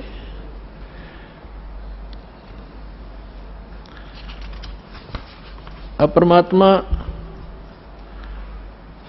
रह रहकर अपने उस ज्ञान के माध्यम से हमें बताना चाहते हैं कि गुरुआ गाम बिगाड़े संतो, इन गुरुआ गाम बिगाड़े, इन नकली गुरुओं ने जगह जगह गुरु बने बैठे, और ऐसे कर्म जीव कहला दिए, बहुत झड़े ना झाड़े। अब कोई जो भी पूजा उन्हें चपका दी, उनका ये कर लो, श्राद्ध निकाल लो, फलाना कर लो, अब वो उनको छोड़ना नहीं चाहते, जबकि सारे शास्त्र विरुद्ध साधनाएं हैं। अब क्या बताते हैं, पाहन को परमेश्वर कहते, या निंदा बड़ी भारी, या को मोकू समझ पड़ी है पूजा दी अगारी, जो हड़का जल भर कहलाए, चरणामृत ठहराए, और जड़ के चरण धो के दिन ने फिर चेतन को फिर पाए। अब क्या बता रहे हैं कि जैसे पहले हमने देखा हमारे गांव में एक शिव जी का मंदिर है, और कभी वहां चले जाते थे, कभी त्योहार होता था, शिव जी का मेला पड़ता था, तो क्या करते थे, उस जोड़ में तालाब में जिसमें भैंस भी माए मूते हैं, उस सब नहाया करती, वह भी पेशाब करें, टट्टी करें, और उसमें से भर के लाते लोटा, और उसको फिर भगवान शिव जी के उस पर शिवलिंग पर डालते, और फिर आगे निकलता उसको लोटे में भर लेते। उसने चरणामृत बनाकर सारा नबाटा करता पुजारी। परमात्मा कहते हैं कि जो हड़का जल भर के लाए तालाब से, और चरणामृत ठहराए, और जड़ के चरण धो के प्याए, उस पत्थर की मूर्ति के चरण धो के प्याए, और जड़ के चरण धोकर दीने चेतन को फिर पाए, चेतन को प्याओ जड़ की जो पत्थर के चरणों का चरणामृत। फिर कहते हैं, कौवा मच्छा और मीन जल पिया, और बिष्टा की नामाई, गुरुआ कह तो गारा लग गया, जुग जुग छूटे नहीं।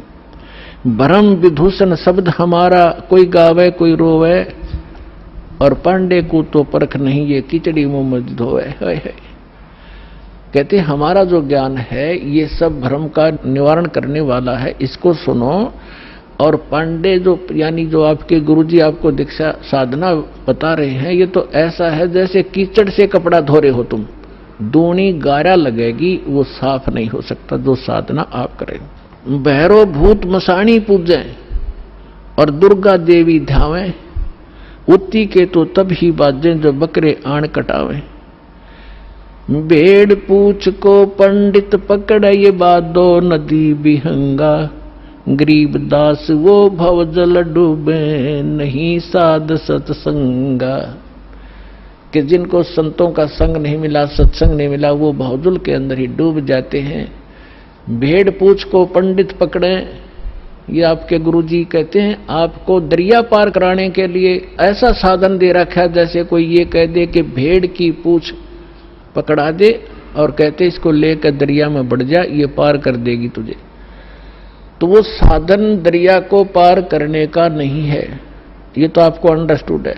उसका कौन सा साधन है कि नौका हो ओके, लीक प्रूफ हो, वाटर प्रूफ हो, और उसने रखे और साथ में फिर चलाने वाला सही कार्य बिल्कुल परफेक्ट हो और उसमें बैठे फिर पार होगा। भेड़ पूछ के पकड़ने से दरिया पार नहीं हो सकती। इसी प्रकार जो साधनाएं आज तक आप कर रहे थे वो ऐसी साधना थी, मोक्ष कराने के लिए जैसा आप उद्देश्य ले रहे थे ऐसी थी जैसे भेड़ की पूछ पकड़कर दरिया पार करते, और वो भी भादों वाली दरिया। भादों के अंदर सबसे ज्यादा वर्षा हुआ करती थी और सभी दरियाएं ओवरफ्लो होकर किनारों को चाटती हुई चला करती हैं, और ऐसे भयंकर समय में और ये साधन दे रखा आपको।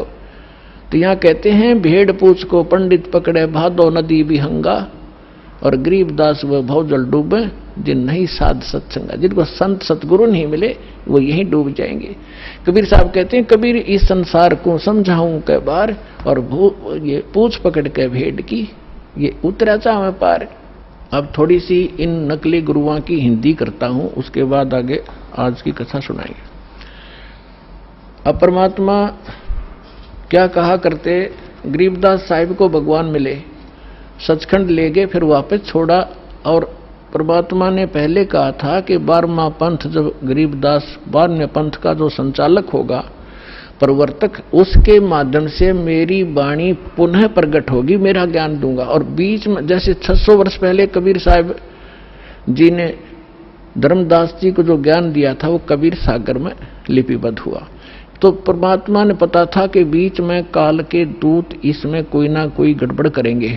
आप एक अनुराग सागर है, कबीर सागर का एक चैप्टर है, तो ये कबीर पंथी विशेषकर उस अनुराग सागर को ही घसीट रहे थे। और इस कबीर सागर के संशोधनकर्ता ने यो युगलानंद बिहारी जी ने एक टिप्पणी कर रखी है इसमें कबीर सागर में, उसको संशोधित करते हुए कि मेरे पास अनुराग सागर की 45 कापियां हैं, कुछ हस्तलिखित कुछ प्रिंटेड। इनमें बहुत सी ऐसी हैं जो एक दूसरे से मेल नहीं कर रही। तो इसका क्या मतलब है कि जिसने जैसी भी उचित समझा, अब जिस भी संत ने, जो नकली संत थे काल के दूत, जिन्होंने वो समझ में वाणी नहीं आई वो काट दी, अपने अनुकूल जो वो बकवाद करा करता हुआ लिख दी और उसको आगे प्रिंट हो गया।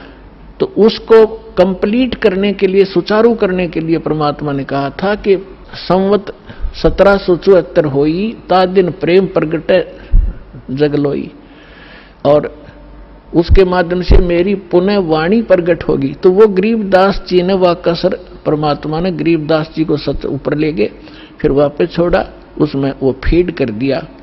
जैसे एक मोबाइल से दूसरे मोबाइल में पूरी की पूरी फिल्म फीड फैक्स हो जाती है और उसमें भी रह जाती है, तो परमात्मा ने ऐसे वो ज्ञान गरीबदास जी ने दिया।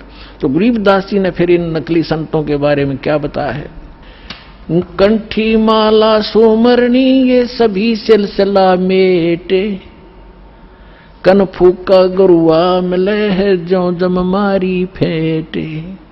कंठी माला सुमरनी भाई पैरे से क्या हो, ऊपर डूंडा साध का और अंदर रख्या खो। कहते हैं ये ऊपर कंठी पैर ली, माला बना ली, एक मणिये की माला कंठी पहनते हैं कबीरपंथी नकली। एक तुलसी की लकड़ी का एक मनिया बनाकर एक जनेऊ से में बांध देते हैं, और यहाँ जो भगत आते हैं उनको हम कहते हैं कि ये कंठी माला नहीं चलेगी, इसने उतार दो। तो वो दृढ़ हो जाते हैं, कि इसने नहीं उतारें, ये तो हमारा जन्म सिद्ध अधिकार है। अब परमात्मा क्या कह रहे हैं, कंठी माला सुमरणी ये सभी सिलसिला मेटे, इसने सब छोड़ छाड़ दो, इन तो पार हो गए। अंदर भक्ति सही करो, सत भक्ति करो, सत साधना से मोक्ष होगा इन कंठी और माला ऊपर के दिखावे से, चाहे कपड़े लाल पहन लो और चाहे पैंट कमीज पहन लो, भगत वाले लक्षण और भक्ति सही होगी तो आपका मोक्ष होगा। एक विशेष आडंबर से भगवान नहीं मिलेगा। तो यहां कह रहे हैं कि कंठी माला सुमरणी ये पहरे ते क्या हो, ऊपर तो दिखा भगत और अंदर रख्या खो, न साधना ठीक न ज्ञान सही। कंठी माला सुमरणी भाई पहरे से क्या हो, ऊपर ढूंढा साध का अंतर रख्या खो। कन फूका गुरुआ में लह जाने भाव न भेद, जम के हलकारे फिर ये हाथों में लिए बेद। ओए होए होए, अपनात्माओं एक एक वाणी ऐसी अनमोल है महापुरुषों की। कहते हैं कि ये कन फूका गुरुआ मिले, कान में फूक मारनिया और जाने भाव न भेद।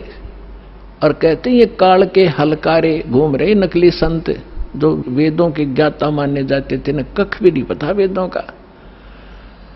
वेद पढ़ने पर भेद न जाने ये बातें पुराण 18, और जड़ को अंधा पत्ते खुआवे भूल सर्जनहारा। अगर इन्होंने वेद पढ़ा होता ये पत्थर पूछते, वेद का ज्ञान होता।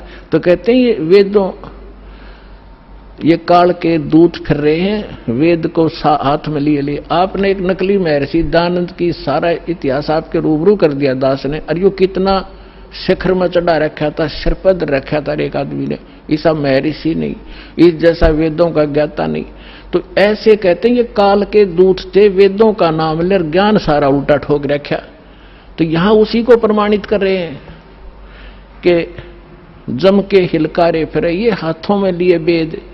जहां भी आप महर्षि दयानंद की फोटो देखोगे वेद पहले दर रखे, उसमें चारों दणी संठे काले रखा था, लिखे लिखाए भी सना हो जैसे, और कक का पता नहीं उस आदमी ने। तो पुण्यात्माओं आज तक ये में बिजली गिर रही थी। हम इनको महर्षि मानने से, ये थे कौन बालका जैसे ज्ञान के भी। इनका सत्यार प्रकाश आपके दास ने आपके रूबरू किया, जिसको हम सर्वधारीय मान्या करते, और उसमें इतना डंगा बकवाद भर रखी जो एक आम आदमी भी ना लिखे ऐसी बात, तो मूर्ख भी जो उसने लिख रखी। कहते सूर्य पे ऐसे व्यक्ति रहते हैं जैसे यहाँ पर हैं, सारे बाग बगीचे हैं, सारे पदार्थ हैं। बता, वो एक इंसान भी था और मैं ऋषि की पदवी पाएगी। कहते हैं झूठे गुरु बहुत हैं ये अनगन कोट अनंत, सार नाम का भेद बतावे सो सतवादी संत। झूठा गुरु काल है ये फांसी दे अड़ाए, मारत है मैदान में वो छलबल बहुत बनाए। झूठा गुरु काल है ये गुरु का दया स्वरूप, या मैं मीन न मेख है जैसा संवल रूख है। एक एक वाणी का निष्कर्ष देखो पुण्यात्मन महापुरुष, ये थे वो महापुरुष भगवान से प्राप्त ज्ञान, यानी ये तत्व ज्ञान है।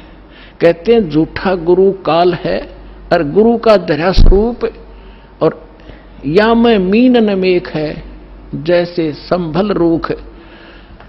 अब जैसे एक संभल का पेड़ होता है, संभल, और संभल के पेड़ पे ये तोता जो होता है, तोता ये वृक्षों को सिलेक्ट कर लेते हैं कि ये वृक्ष, देखते रहते हैं, ताक में रहते हैं कि ये पौधा उगा है, ये पेड़ बनेगा और फिर इसके फल खाऊंगा। तो उस जो ये संभल का पेड़ जब उगता है, बहुत सुंदर पत्ते होते हैं, बड़ा हरा भरा होता है, और बड़ा हो जाता तो इतने बढ़िया फल लगते हैं इसके डोडे, और ऐसा लगता है जैसे बहुत ही स्वादिष्ट पदार्थ होगा, लेकिन उसमें होती है रुई। अब वो तोता ये देखता है कि ये फल पक गया, 12 वर्ष इंतजार किया कि फल खाऊंगा, इस फल यहाँ ये पेड़ गणे हो गए वृक्ष इसके संभल के, और जब वो परिपक्व होते हैं, जिस उद्देश्य से वो चोंच मारता है, उसमें वो पदार्थ ना हो करके रुई उसके मुंह में फंस जाती है, उसने जान बचानी मुश्किल हो जाती है तोते ने।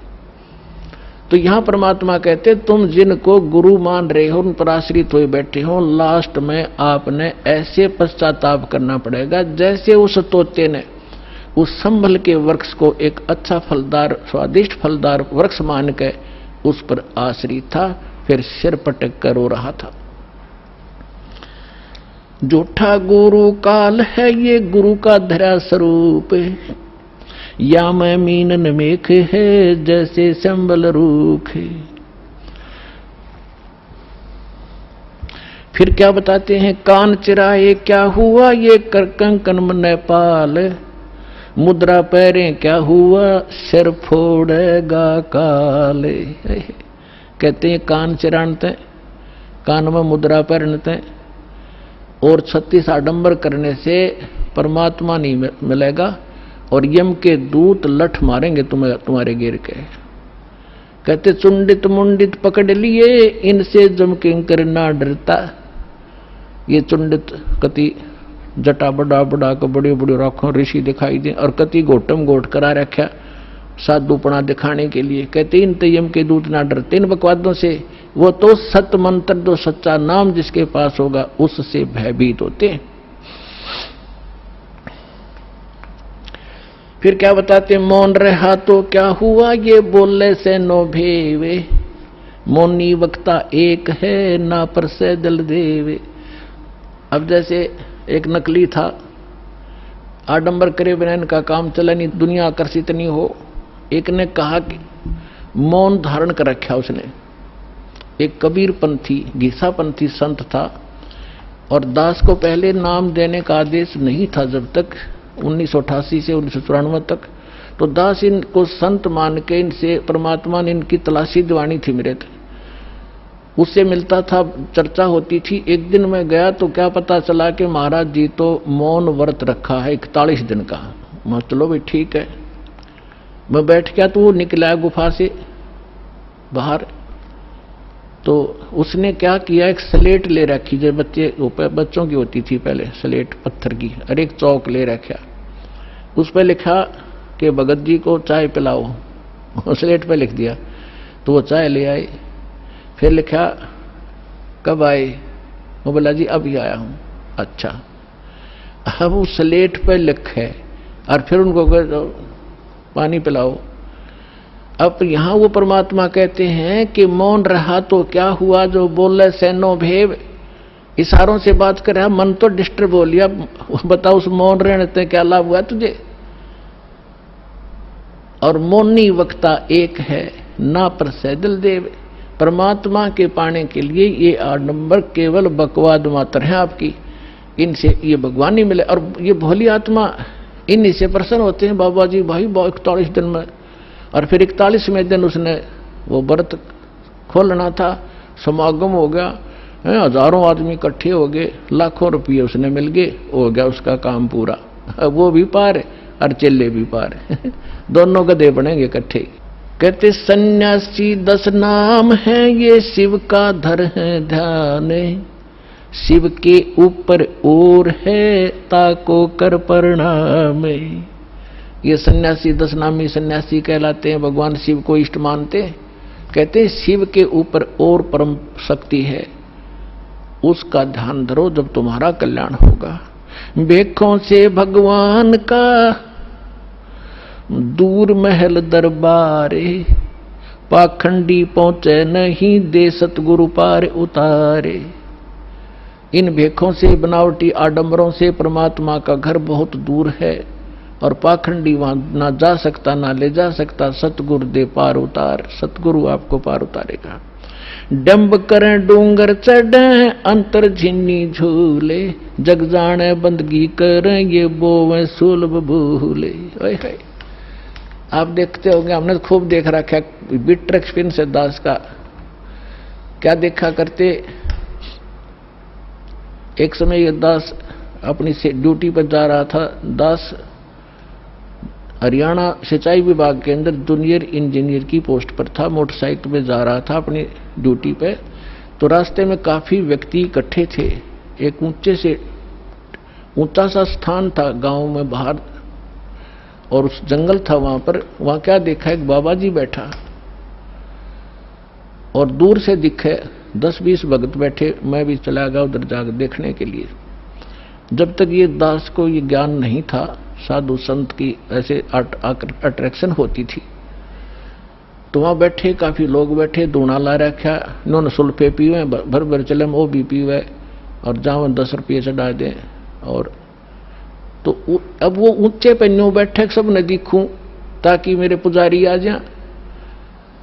तो क्या है, तो यहां क्या कहते हैं, डंब करें, पाखंड करें और डूंगर चढ़े, यानी ऊपर ऊंचे स्थान पर टिल्ले पर जाकर बैठेंगे और अंदर कोरी बकवाद अंतर झिन्नी झूल और जग जाने यो बंदगी करे। आम जनसाधारण तो ये समझता है कि वो भगती कर रहा होगा, तो परमात्मा कहते ये बो है सूल बबूल, ये तो अपने भविष्य में की करके कांटे बोन लाग रहा है, कर्म फोड़ रहा है अपने। डंब करे डूंगर चढ़े ये अंतर झिन्नी झूल, जग जाने बंदगी करे ये बोवे सूल बबूल। फिर कहते हैं माला मुक्ति न होते है, मुक्ति होत है नाम। इन माला से मुक्ति नहीं होगी, इस नाम से मोक्ष होगा। चाहे माला तो जप ले, चाहे बिना माला तो जप ले, केवल ये माला पैर के आडंबर करने ते बात नहीं बनेगी। अपने आत्माओं जैसे दास आज जो सत्संग एंड करेगा, उसी के कारण ये आगे चल के बात बिगड़ जाती है। जैसे थोड़ा सा उदाहरण देता हूं, ये माला गल में पहनने की परंपरा कैसे चली। जब भक्ति किसी भी युग में कभी प्रारंभ हुई थी, परमात्मा आते हैं, थोड़ी बहुत भक्ति वो स्टार्ट कर जाते हैं, चाहे प्रथम मंत्र की ही थी, तो उस माला से जाप किया करते थे।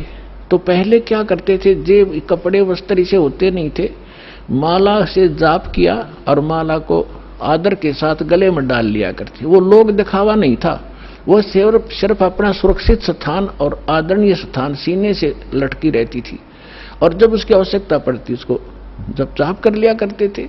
तो जिसके गले में माला होती वो जाप करते थे। तो बगैर मर्यादा के उन मंत्र करने वालों से अगर किसी को दुआ निकल गई वो सफल होगी। तो गृहस्थी आदमी ने को किसी ने आशीर्वाद दे दिया, उस माला वाले ने, जाप करनी ने, तो उसको लाभ हो गया। तो उनकी पूजा शुरू होगी, अपने घर घर बुलाने लगे जब यह थोड़ी सी भक्ति डाउन होने लगती है। तो फिर ये पहचान मान ली कि जो गल में माला डाल रहा है ये भगत है और इसकी पूजा सेवा करने से बहुत लाभ हो जाए। तो हम दो भागों में बट गए। तो जो माला डालने दिखता उसको हम भगत और संत मान लेते, उसकी सेवा करते, चरण धोते और उससे थोड़ा बहुत लाभ उसको मिल जाता। अब कैसे, वो तो ऐसा था जैसे एक किसी ने अपने टायर में हवा भर रखी है और उसमें से लाकर दूसरी ट्यूबर दूसरे के टायर में डालता रहे, तो थोड़ी बहुत आ जाएगी, उसका भी काम ना चले पूरा और उसकी खत्म हो जाएगी। तो ऐसे बात बिगड़ती चली गई। तो ऐसे हम इन नकलियों को जो गल में माला डाला करते, प्रारंभ में तो ये भगत थे, फिर मर्यादाहीन होने से अपनी संग्रहित कमाई को यहीं डिस्ट्रॉय कर जाया करते थे और दोनों यहीं के यहीं रह जाते थे। तो इस प्रकार ये माला का वो प्रचलन चला था। तो फिर लोगों ने जब नो देखा कि माला जिसने डाल रखी है उसको भगत मानते हैं, फिर पाखंडी ने दो दो डालनी शुरू कर दी। तो क्या कहा करता, को पूछता भाई दो क्यों डाल रखी है भगत जी के, दोनों हाथों जप्या करूं मैं। तो उन्होंने सोचा भाई यू और बड़ा भगत होगा तो उसकी और ज्यादा पूजा शुरू होगी। तो जिसने फिर 3-3 4-4 डालनी शुरू कर दी तो चार आले ने ज्यादा पसंद करने लग गया आम भोले भगत। तो न्यो भट्ठा बैठ गया। एक आश्रम के अंदर कुछ भगत, वो गांव वालों ने एक आश्रम बना रखा था, 5-7 कमरे बना रखे थे। इसी तरह हम ज्ञानहीन होने से हम इन नकलियों के मजदूर बने रहे। हम इनको ये थोड़ी बहुत भक्ति कर दे जैसी, और फिर हम उनसे सेवा करके रोटी टूका खुआ कर थोड़ा बहुत राहत हम ले लेते, हम इनके भिखारी बने रहा करते थे। अब दास चाहता है कि घर घर में सब धनवान हो, भगवान के खजाने में कोई कमी है, जो भक्ति करेगा वो धनी हो जाएगा, भगवान की भक्ति का सारे सुख आपको प्राप्त होंगे, हम क्यों किसी के मुंह की तरफ देखेंगे। फिर तो क्या था, उसमें 5-7 कमरे बना रखे थे, वहां पर साधु संत आया करते थे और गांव के लोग वहां सेवा करने जाते थे। तो वो क्या किसकी सेवा करा करते, जो ज्यादा भजन करता दिखे उन्होंने क्या पहचान कर रखी थी कि ज्यादा भजन कौन करता है? जो सबसे पहले उठ कर स्नान करके और अपने भजन पर बैठ जाता है। तो भगत वहां जो रहते थे सेवादार एकादा, तो गांव वाले उनसे पूछा करते थे कि आज पहले कौन सा उठा था, कि आज जो उनके लंगोट सूखा करते बाहर, एक एक कॉपिन रखते थे, वो धो के सुखा के और अपने भजन पर बैठ जाते थे। तो जो सबसे पहले बता देते थे कि ये उठा था सबसे पहले, ये इसी का लंगोट सूख रहा, तो उसी की पूजा ज्यादा लोग करने लगे। और दूसरे जो लेट उठते थे उनको वो विशेष ध्यान नहीं देते थे, उसी का पूजा करनी, उसी को प्रणाम करना, उसी के पैर दबाने। तो दूसरे एक उनमें नकली था, आलसी सा आदमी, उसने सोचा भाई यू के चक्कर है, इसकी पूजा क्यों हो रही है? तो उसने पता चला कि वो बखत उठा है, इसलिए यार इनने पहचान कर रखी है लंगोट की, इसका पहले सूख्या पावे। वो क्या करने लग गया, उन तो सबसे पहले उठा आध घंटा, और इतना आलसी था और नाव भी ना था, लंगोट ने पानी में बेकर सबसे पहले टांग देवड़ा और उल्टा ही सो जावे। तो वो उन्होंने पूछा भाई ये किसका लंगोट है? कि ये इस महात्मा का है। वो सारे उन सारे ने छोड़ देगा, उस नकली के लाग गए साथ, उस लंगोट की पहचान करके पहले कौन सा उठे रात ने। तो हम न्यो भक्ति का नाश कर लिया। तो यहां परमात्मा कहते हैं माला मुक्ति न होते है, ये मुक्ति होते है नाम। एक अक्षर बाहरा, ये उजड़ भला नगाम। कहते माला मुग्ध गंवारे को, गल में पैरा काठ। दगड़े दोजक के चल्या, लखी न सतगुरु बाटे। माला मुग्ध, इस मूर्ख ने ये गल में काठ पैर रखा, इतना मोटे मोटे मणिये। और दोजक, दगड़े दोजक के चला, नरक के रास्ते को पकड़ रखा है। लखी ना सतगुरु बाट, यानी सतगुरु के मार्ग का इसको पता नहीं चला। मूंड मुंडावे मूर्खा, ये कर हैं घोट में घोटे। बार भेख बनावे ही, अंदर गिन अनगिन खोटे।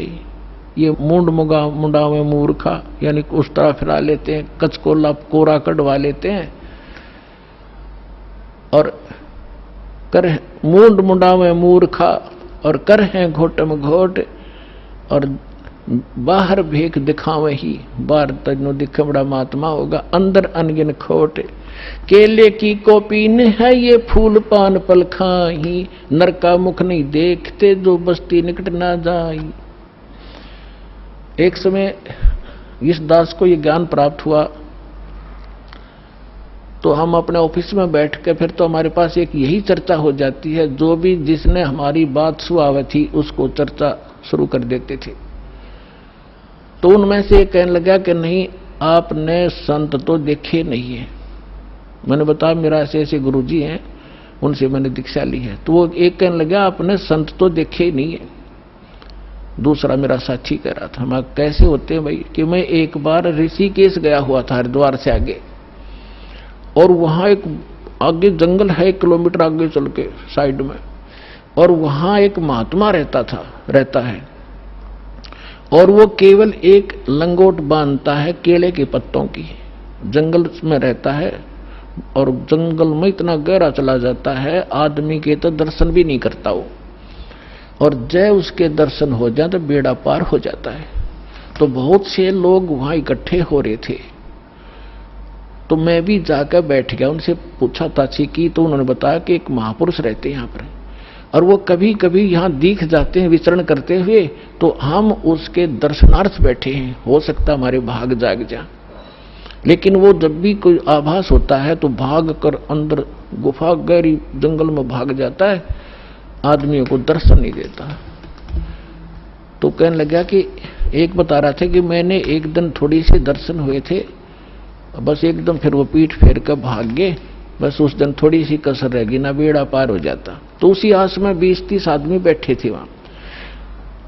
अब इस परमात्मा के ज्ञान से वो निर्णय होगा कि वो के था, वो कौन था। है उसके क्या कहते हैं सूक्ष्म वेद में, केले की कोपीन है, वो फूल पान फल खाही।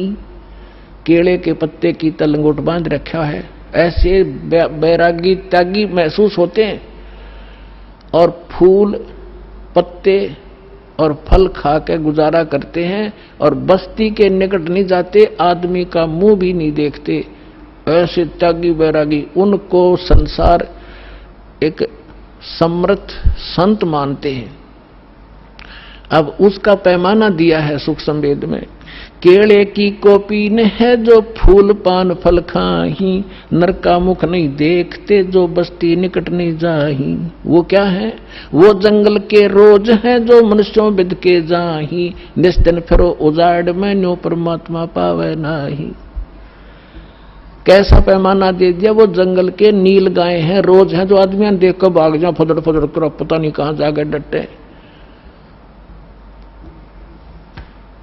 ये जंगल के रोज है, जब नाम से मोक्ष होगा, इन बकवादों से होगा। इस जंगल में पशु सारे नंगे फिरे और भाग जाते हैं, मर्ग भी भाग जाते हैं आदमी से डर के। फिर इसका समाधान बताते हैं। डेरे डंडे खुश रहो, ये खुसरे लेना मोक्षे। दरु प्रहलाद पार उतर गए, फिर डेरे में क्या दोष। परमात्मा देखो, और तो उदाहरण उनके पास था नहीं जब ये ज्ञान मालिक दिया करते थे। हम ध्रुव और प्रहलाद को मुक्त मानते हैं। मानते हो कहां जी? तो जब ध्रुव और प्रहलाद तुम कहते हो पार हो गए, उनके इतिहास देखो पढ़ के। प्रहलाद जी 10 वर्ष के थे जब नरसिंह जी आए, उनको मिले, यानी परमात्मा प्राप्ति हुई। भक्ति वो पहले से ही कर रहे थे और फिर उन्होंने शादी करवाई। और जो राजा बलि था, जिसने वो 100 अश्वमेध यज्ञ करी थी इंद्र की गद्दी प्राप्त करने के लिए, और जिसके लिए भगवान आए थे 52 रूप बना के, तो वो प्रहलाद का पोता था, बैलोचन का लड़का था। तो उनने ब्याह करवाया, बालक हुए और वो पार हो गए। और ध्रुव का भाई था उत्तम, उसकी मृत्यु हो गई थी। फिर ध्रुव ने ब्याह करवाया और उत्तम वाली पत्नी भी उसके साथ रखी उसने, तो वो भी पार हो गया। तो कहने का भाव ये नहीं है कि तुम जो बकवाद करते हो कि ब्रह्मचारी जंगल में गए वही पार होंगे। नहीं, अगर ब्रह्मचारी पार हो तो ये हिजड़े तो सब तो पहला पार हो जा, उनका तो 5-6 नंबर आवे। लेकिन मोक्ष होगा भक्ति से, चाहे ब्रह्मचारी हो रहा कर लो, और चाहे ये खुसरे कर लो, और चाहे गृहस्थी कर लो। दुराचार बुरा बताया, ये तो वैसे अच्छा नहीं, वैसे भी बेहुदी बातें हैं। तो कहने का भाव है भक्तों के तो वैसे सतर के काम नहीं है। तो इस प्रकार क्या कहते हैं? डेरे डंडे खुश रहो, डेरे डंडे खुश रहो, खुसरे लेना मोक्ष। और ध्रुव प्रहलाद भी पार हो गए। फिर गृहस्थी में के दोष? अपने आत्माओं ये नो काम बिगाड़े हैं। एक बार गरीबदास साहिब जी जब परमात्मा से परिचित हो चुके थे और अपना ज्ञान प्रचार भी करते थे, कोई उसके उनके पास आ जाता था तो ज्ञान भी देते थे, दीक्षा देते थे, केवल सिंपल सी, ये मूल ज्ञान नहीं देते थे। फिर भी उनसे बहुत राहत मिलती थी, वो समर्थ थे, आशीर्वाद से भी लाभ देते थे, संसारिक सुख दिया करते। तो उन एक आपको बताता हूं इनकी कैसी दुर्गति होती है। जग जाने यो बंदगी कराइए बोए सोल बबूल। एक बेरी गांव है रोहतक जिले में, अब वो झज्जर में हो गया। तो वहां का उस गांव का एक व्यक्ति था हरलाल नाम का, और वो धार्मिक व्यक्ति था घना। उसने एक साधु रख लिया अपने घर पे कि महाराज आप यहां रहो।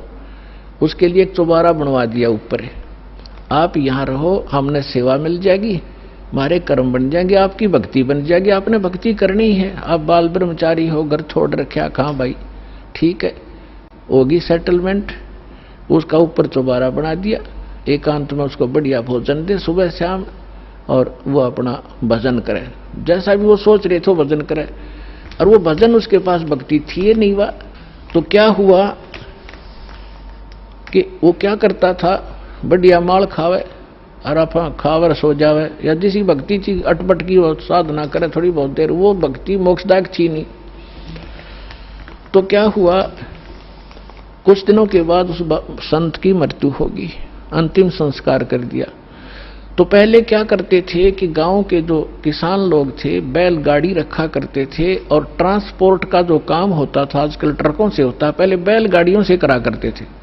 तो बेरी से और इधर नजफगढ़ साइड में जाया करते थे, वो अपनी उस मंडी से सामान लाते थे, जैसे वहां से गुड़ ले आए, बूरा ले आए, इधर से बाजरा ज्वार ले जाते थे भर के, ऐसे वो ट्रांसपोर्ट करते थे। एक दिन गरीबदास साहिब जी उसी रास्ते पर, जो रास्ता गांव छुड़ानी से होकर बेरी से और आगे जाता था नजफगढ़ साइड में, तो वहां कुआं था एक, उस कुएं पर बैठ कर गरीबदास जी स्नान कर रहे थे। सुबह सुबह गर्मियों का मौसम था, 5 बजे उधर से वो हरलाल गाड़ी लिए आ रहा था, और उसने जो बैल एक जोड़ रखा था, वो बैल था गोरे कलर का, लाल रंग का, और वो क्या उसने, वो बैठ गया, वो बैठता था ऐसे, और वो हरलाल उतर कर फिर उसका लठ मारता, उसने फिर जबरदस्ती ठाता, फिर वो आधा किलोमीटर ठीक चलता और फिर बैठ जाता। तो वो कुदरती वहां बैठ गया आकर जहां गरीबदास जी नहा रहे थे, स्नान कर रहे थे। तो गरीबदास जी न्यो के न्यो उठ के धोती बांध रखी थी नहाते नहाते, और वहां गए उस बैल के पास जो बैठ गया था, एक बैल खड़ा था, गाड़ी रुक गई थी। तो उन्होंने उसके कान में कोई बात कही, वो एकदम खड़ा हो गया, वो बैल खड़ा हो गया। तो किसान ने तो यह बड़ी बात थी, बैल ठीक चलने लग गया, और वो वहां से लेकर बेरी लगभग 10-15 किलोमीटर पड़े है छुड़ानी तक, बेरी तक वो बैठा नहीं। उधर से राम रमी हुई, महाराज कौन हो आप? भाई गरीबदास नाम है मेरा, और यू क्या हो गया? कुछ ना, बस आगे इसका समझ में। जब तो वो चला गया, फिर उसने जाकर देखा, उसका जब न्योना जची कि खड़ा हो गया गरीबदास, फिर बैठेगा थोड़ी दूरी पे, वो ना बैठा। तो फिर उसने पता करा भाई वो बैल ही इतना, इस दूसरे तो भी आगे चल रहा है, तो इतना तेज चल रहा है, क्या चक्कर है? उसने क्या कर दिया इसके कान में? तो वो वापस आया, जब उस गांव में रुक गया और पूछा वह गरीबदास कौन है? वो कुदरती परमात्मा वहीं आगे स्नान, वो गरीबदास जी उसी टाइम से स्नान, उसने नहीं सोचा इस टाइम से आया कर वो नान भगत और वहां मिल लेगा। तो जब वो स्नान करना, पता था भगत किस लिए आ रहा है, वो तो परमात्मा से परिचित हो चुके थे। तो जब उसने देखा कि वो आदमी है जो उस दिन बैल के कान में कुछ इसने फूक फाक मारी थी, प्रणाम किया और पूछा भगत जी आपने इस बैल के कान में क्या बोल दिया? ये तो उसके बाद डटा नहीं डटता और ना बैठता, आप तो वे पहुंचे हुए महात्मा हो। अब इतना गरीबदास जी का उसमें ज्ञान इतना था नहीं, क्योंकि हम घर का जोगी जोगड़ा और बाहर का जोगी सिद्ध, ये तुम्हारी पुरानी आदत है। तो गरीबदास जी ने कहा कि अब बैठ जा, बताऊंगा क्या कह दिया मैंने। आपके घर में चौबारे में एक बाबा जी रहा करता, संत भगत अखां जी रहता था। कहाँ गया वो? तो उस अरलाल भगत ने, किसान था वो जाट, उसने बताया जी वो तो मृत्यु को प्राप्त हो गया, 4-5 वर्ष हो गए। परमात्मा ने कहा कि ये बैल ओए है तेरा बाबा जी, इस नकली पर भक्ति बनी नहीं, सत साधना इसके पास थी नहीं, यू खावा था सोवा था, नकली डड़े डोया था, कंकर पत्थर कट्टे करे, साधना ठीक नहीं थी। ये वही बाबा जी है, वो भगत जो घर छोड़ कर चला गया था, ब्रह्मचारी भी था, बैल बनकर गाड़ी खींच रहा है, क्योंकि तेरा खा रखा था इसने, पूरा करना पड़ेगा वापस। मैंने इसको ये कहा भाई भगत जी, चाहे तो लठ खा के इसका दे दे और चाहे अपना स्वभावक पूरा कर दे, पूरा करे पीछा छूटेगा तेरा। इसका समझ में आ गई, अब ये तेरे पूरे करेगा। अब पुणात्मा देखो, अब जो भी कोई साधना कर रहे हैं वो हैं परमात्मा के बच्चे, किसी ना किसी जन्म में वो मालिक के साथ रहे। आगे साधना नहीं मिलती तो वो 84 लाख योनियों में चले जाते, और परमात्मा ने वहां भी दया करा दी अपने गरीबदास जी के माध्यम से। अरलाल का मन फेर दिया कि भाई भगत था यो, और यू बैल बन गया, इसकी दुर्भाग्य। पर आज के बाद इसने मैं गाड़ी में नहीं जोड़ूंगा, अलग से बांध दिया चारा चरावे और बैठा रहे। देख परमात्मा ने भगत की वहां भी रक्षा कर दी और सुविधा दे दी, लेकिन भक्ति बिना क्या बने, अगला जन्म उसका सूर का होगा, फिर क्या सुविधा देंगे। तो पुण्यात्माओं, ये सौभाग्य आपका, आपको अनमोल रत्न मिल रहा है, इसने संभाल कर रखियो। अब जो प्रसंग चल रहा था, दास आपको बता रहा था कि अब आपको वो अनमोल वस्तु मिल गई है जो आज तक किसी को प्राप्त नहीं हुई। आपका भक्ति धन थोड़ी ही साधना से अत्यधिक बन रहा, संग्रहित हो रहा है, और इसी भक्ति धन से आपको यहाँ की भौतिक सुविधाएं भी प्रयोग करनी है और आगे चलने के लिए भी इसको सुरक्षित रखना है, इसको बांटना नहीं। अपने आत्मा कुछ दिनों के बाद जिसने 1-2 वर्ष साधना या कर ली भगवान की सत साधना, तो आपका जो भक्तिहीन हो जाओगे, आप किसी को आशीर्वाद दे दोगे ना, वो भी फलने लग जाएगा। आपके पंचर हो जाएगा और उसमें हवा भरने लग जाएगी, आप भी डाउन हो जाओगे, यही रह जाओगे। आपकी गाड़ी खड़ी हो जाएगी और उसने उसका लाभ होना नहीं, क्योंकि दोनों को फुल एयर चाहिएगी टायर में आगे गाड़ी बढ़ाने के लिए, और वो अलग सिस्टम है जो दास आपको दे रहा है। इससे पंप सारे भरो और अपनी गाड़ी चलाओ। एक दूसरे मूर्ख होगा जो अपने टायर में दूसरे के टायर में हवा भरे, दोनों कंडम हो जाओगे। तो इस साधना से हम ऐसे बिगड़ जाते हैं। जो प्रसंग चल रहा था कि ऐसे जो जन्म मनुष्य के होते हैं वो ऐसे होते हैं जो पुनकर्मी प्राणी है। जैसे अब ये भक्ति युग चला है, अभी 1-2 वर्ष और बाधा रहेगी, थोड़ी बहुत, ज्यादा नहीं, क्योंकि समझदार हो, बुद्धिमान हो, सबको ज्ञान हो गया, अब कौन किसकी सुनेगा। फिर 1-2 वर्ष के अंदर पूरे विश्व में फैल जाएगा, सब आपके साथी समर्थक हो जाएंगे, फिर बातें खत्म हो जाएगी। फिर जो मर्यादा आप करोगे आपका सहयोग देंगे और वो भी वो मर्यादा ही पालन कर रहे होंगे, तो आपका भक्ति खंड नहीं होगा, आप भी सफल होंगे और वो भी होंगे। फिर क्या होगा कि कुछ दिनों में आपको इतना सुख हो जाएगा, क्योंकि भगवान सुख सागर है। तो ये सावधानी बरतना कि इस सुख में परमात्मा से दूर ना होना, क्योंकि ये सुख मालिक से दूर करता है, और उसको होगा जिसका नाम खंडित हो जाएगा। या सांसारिक सुख, जैसे किसी व्यक्ति का नाम खंडित हो गया या किसी कारण से उसने नाम त्याग दिया, 2-3 वर्ष साधना करके वो चला गया, अब उसको फिर भी सुख हो रहे हैं और वो भक्ति भी दूसरी करने लग गया, या भी छोड़ दी है या यही मंत्र कर रहा है, उसने आना बंद कर दिया है, तो वो कनेक्शन तो कट गया। आगे चार्जर नहीं है उसका, लेकिन पिछला चार्ज जो बैटरी है वह काम कर रही है। अब वो काफी अच्छा चार्ज हो गया तो घरे दिन भी काम कर देगी, लेकिन वो ये सोच रहा होगा कि मेरा क्या बिगड़ गया। अब फिर बिगड़ेगा, जब ऐसा बिगड़ेगा कि किसी प्रकार समझ में नहीं आएगा उसके। अब इतना ज्ञान दिया जाता है, मैं कोई बालक नहीं या वैसे थूक बिलो हूं, कोई लालच हो मुझे। 2 रोटी भगवान ने दे रखी थी, जेई की नौकरी थी, बढ़िया काम चल रहा था, परमात्मा ने पहले भी ठीक से घर में गुजारा ऐसे जन्म दे रखा था जहाँ रोटी टाइम पर ठीक मिले थी। तो दास ने पता चला कि मेरे जैसे दुखिया सारे ही हैं जिनको भगवान की चाह हर धक्के खा रहे हैं। मुझे पता लग गया, तो सबको आवश्यकता इस भगवान की, इस ज्ञान की। तो इसलिए दास ने इस पर कदम उठाया। तो इस प्रकार जैसे आप जो सफल होगे। और एक बात और ध्यान रखना,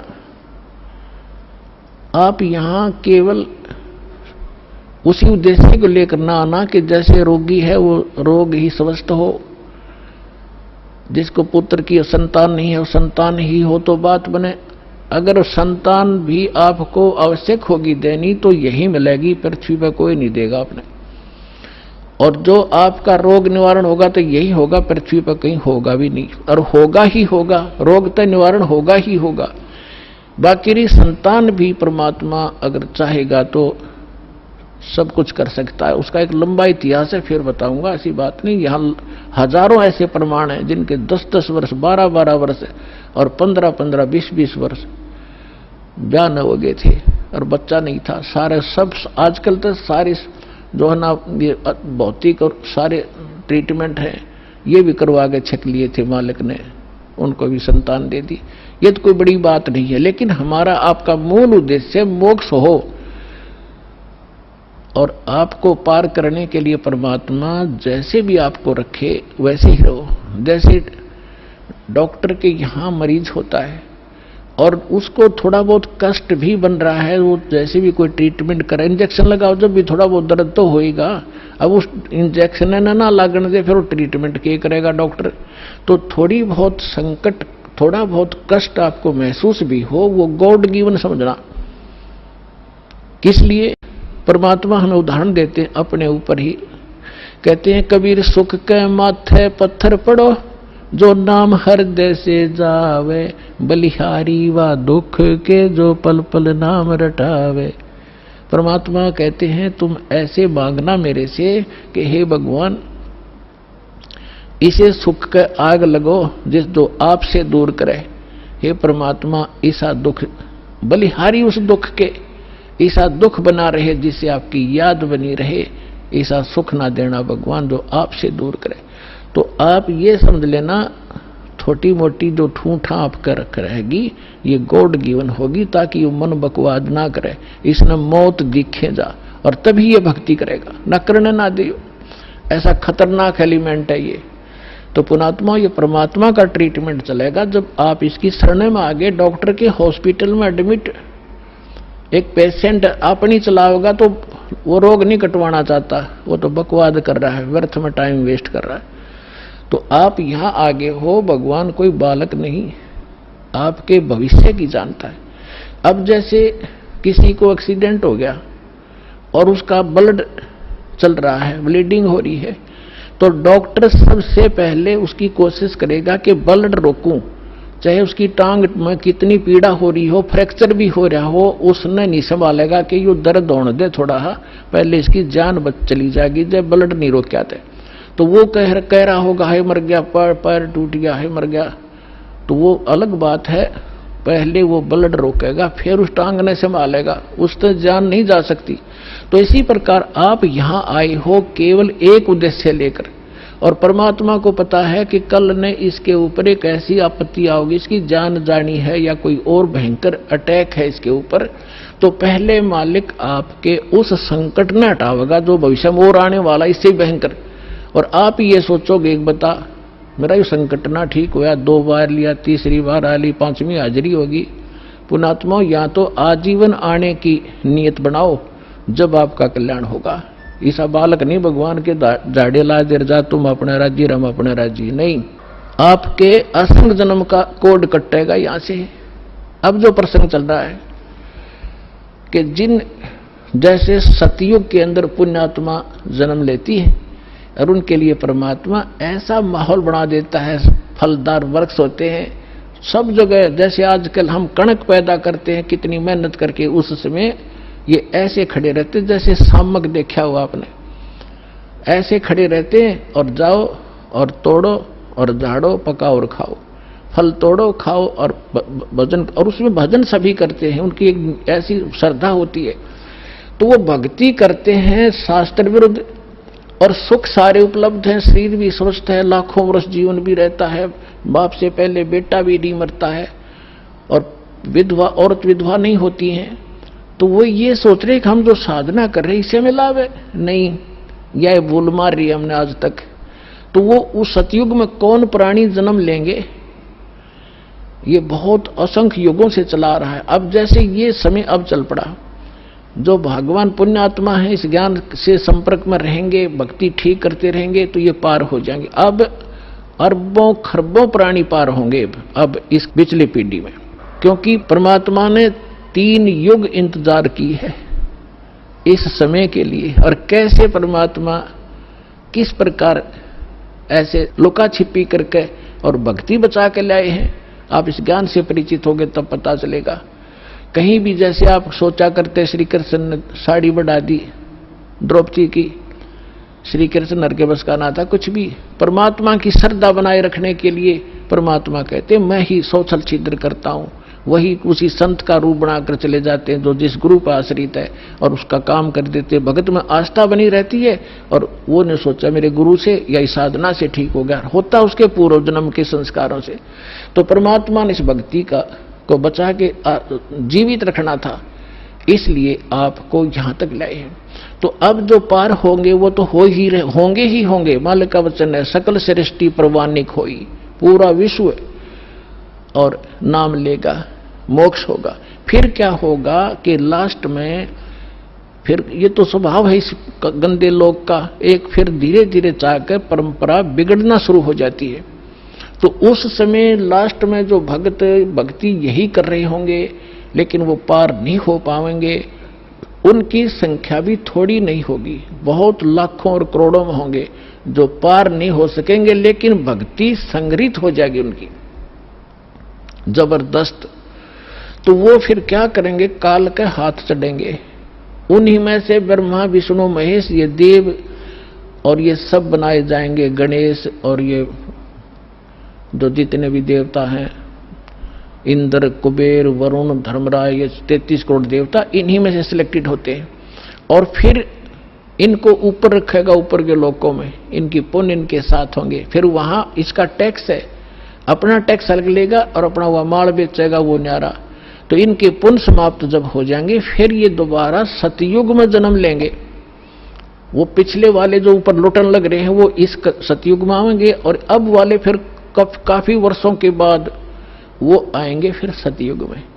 अब सतयुग में होंगे ये भक्ति संग्रहित प्राणी जो अब करेंगे। शास्त्र अनुकूल साधना अब मिली इनको, आज तक शास्त्र अनुकूल साधना नहीं थी। 4 युग का हिसाब लगा के देख लो, जब किसी के पास आज तक ये शास्त्र अनुकूल साधना हो या भक्ति की हो किसी ने, तो भक्ति अभी शुरू होगी। तो इनमें से बचे हुए फिर उसी गेड़ में आगे सतयुग में जन्म हुआ, फिर वही त्रेता में, द्वापर में, और फिर कलयुग के इसी समय में फिर दाव लगेगा इस मोक्ष का।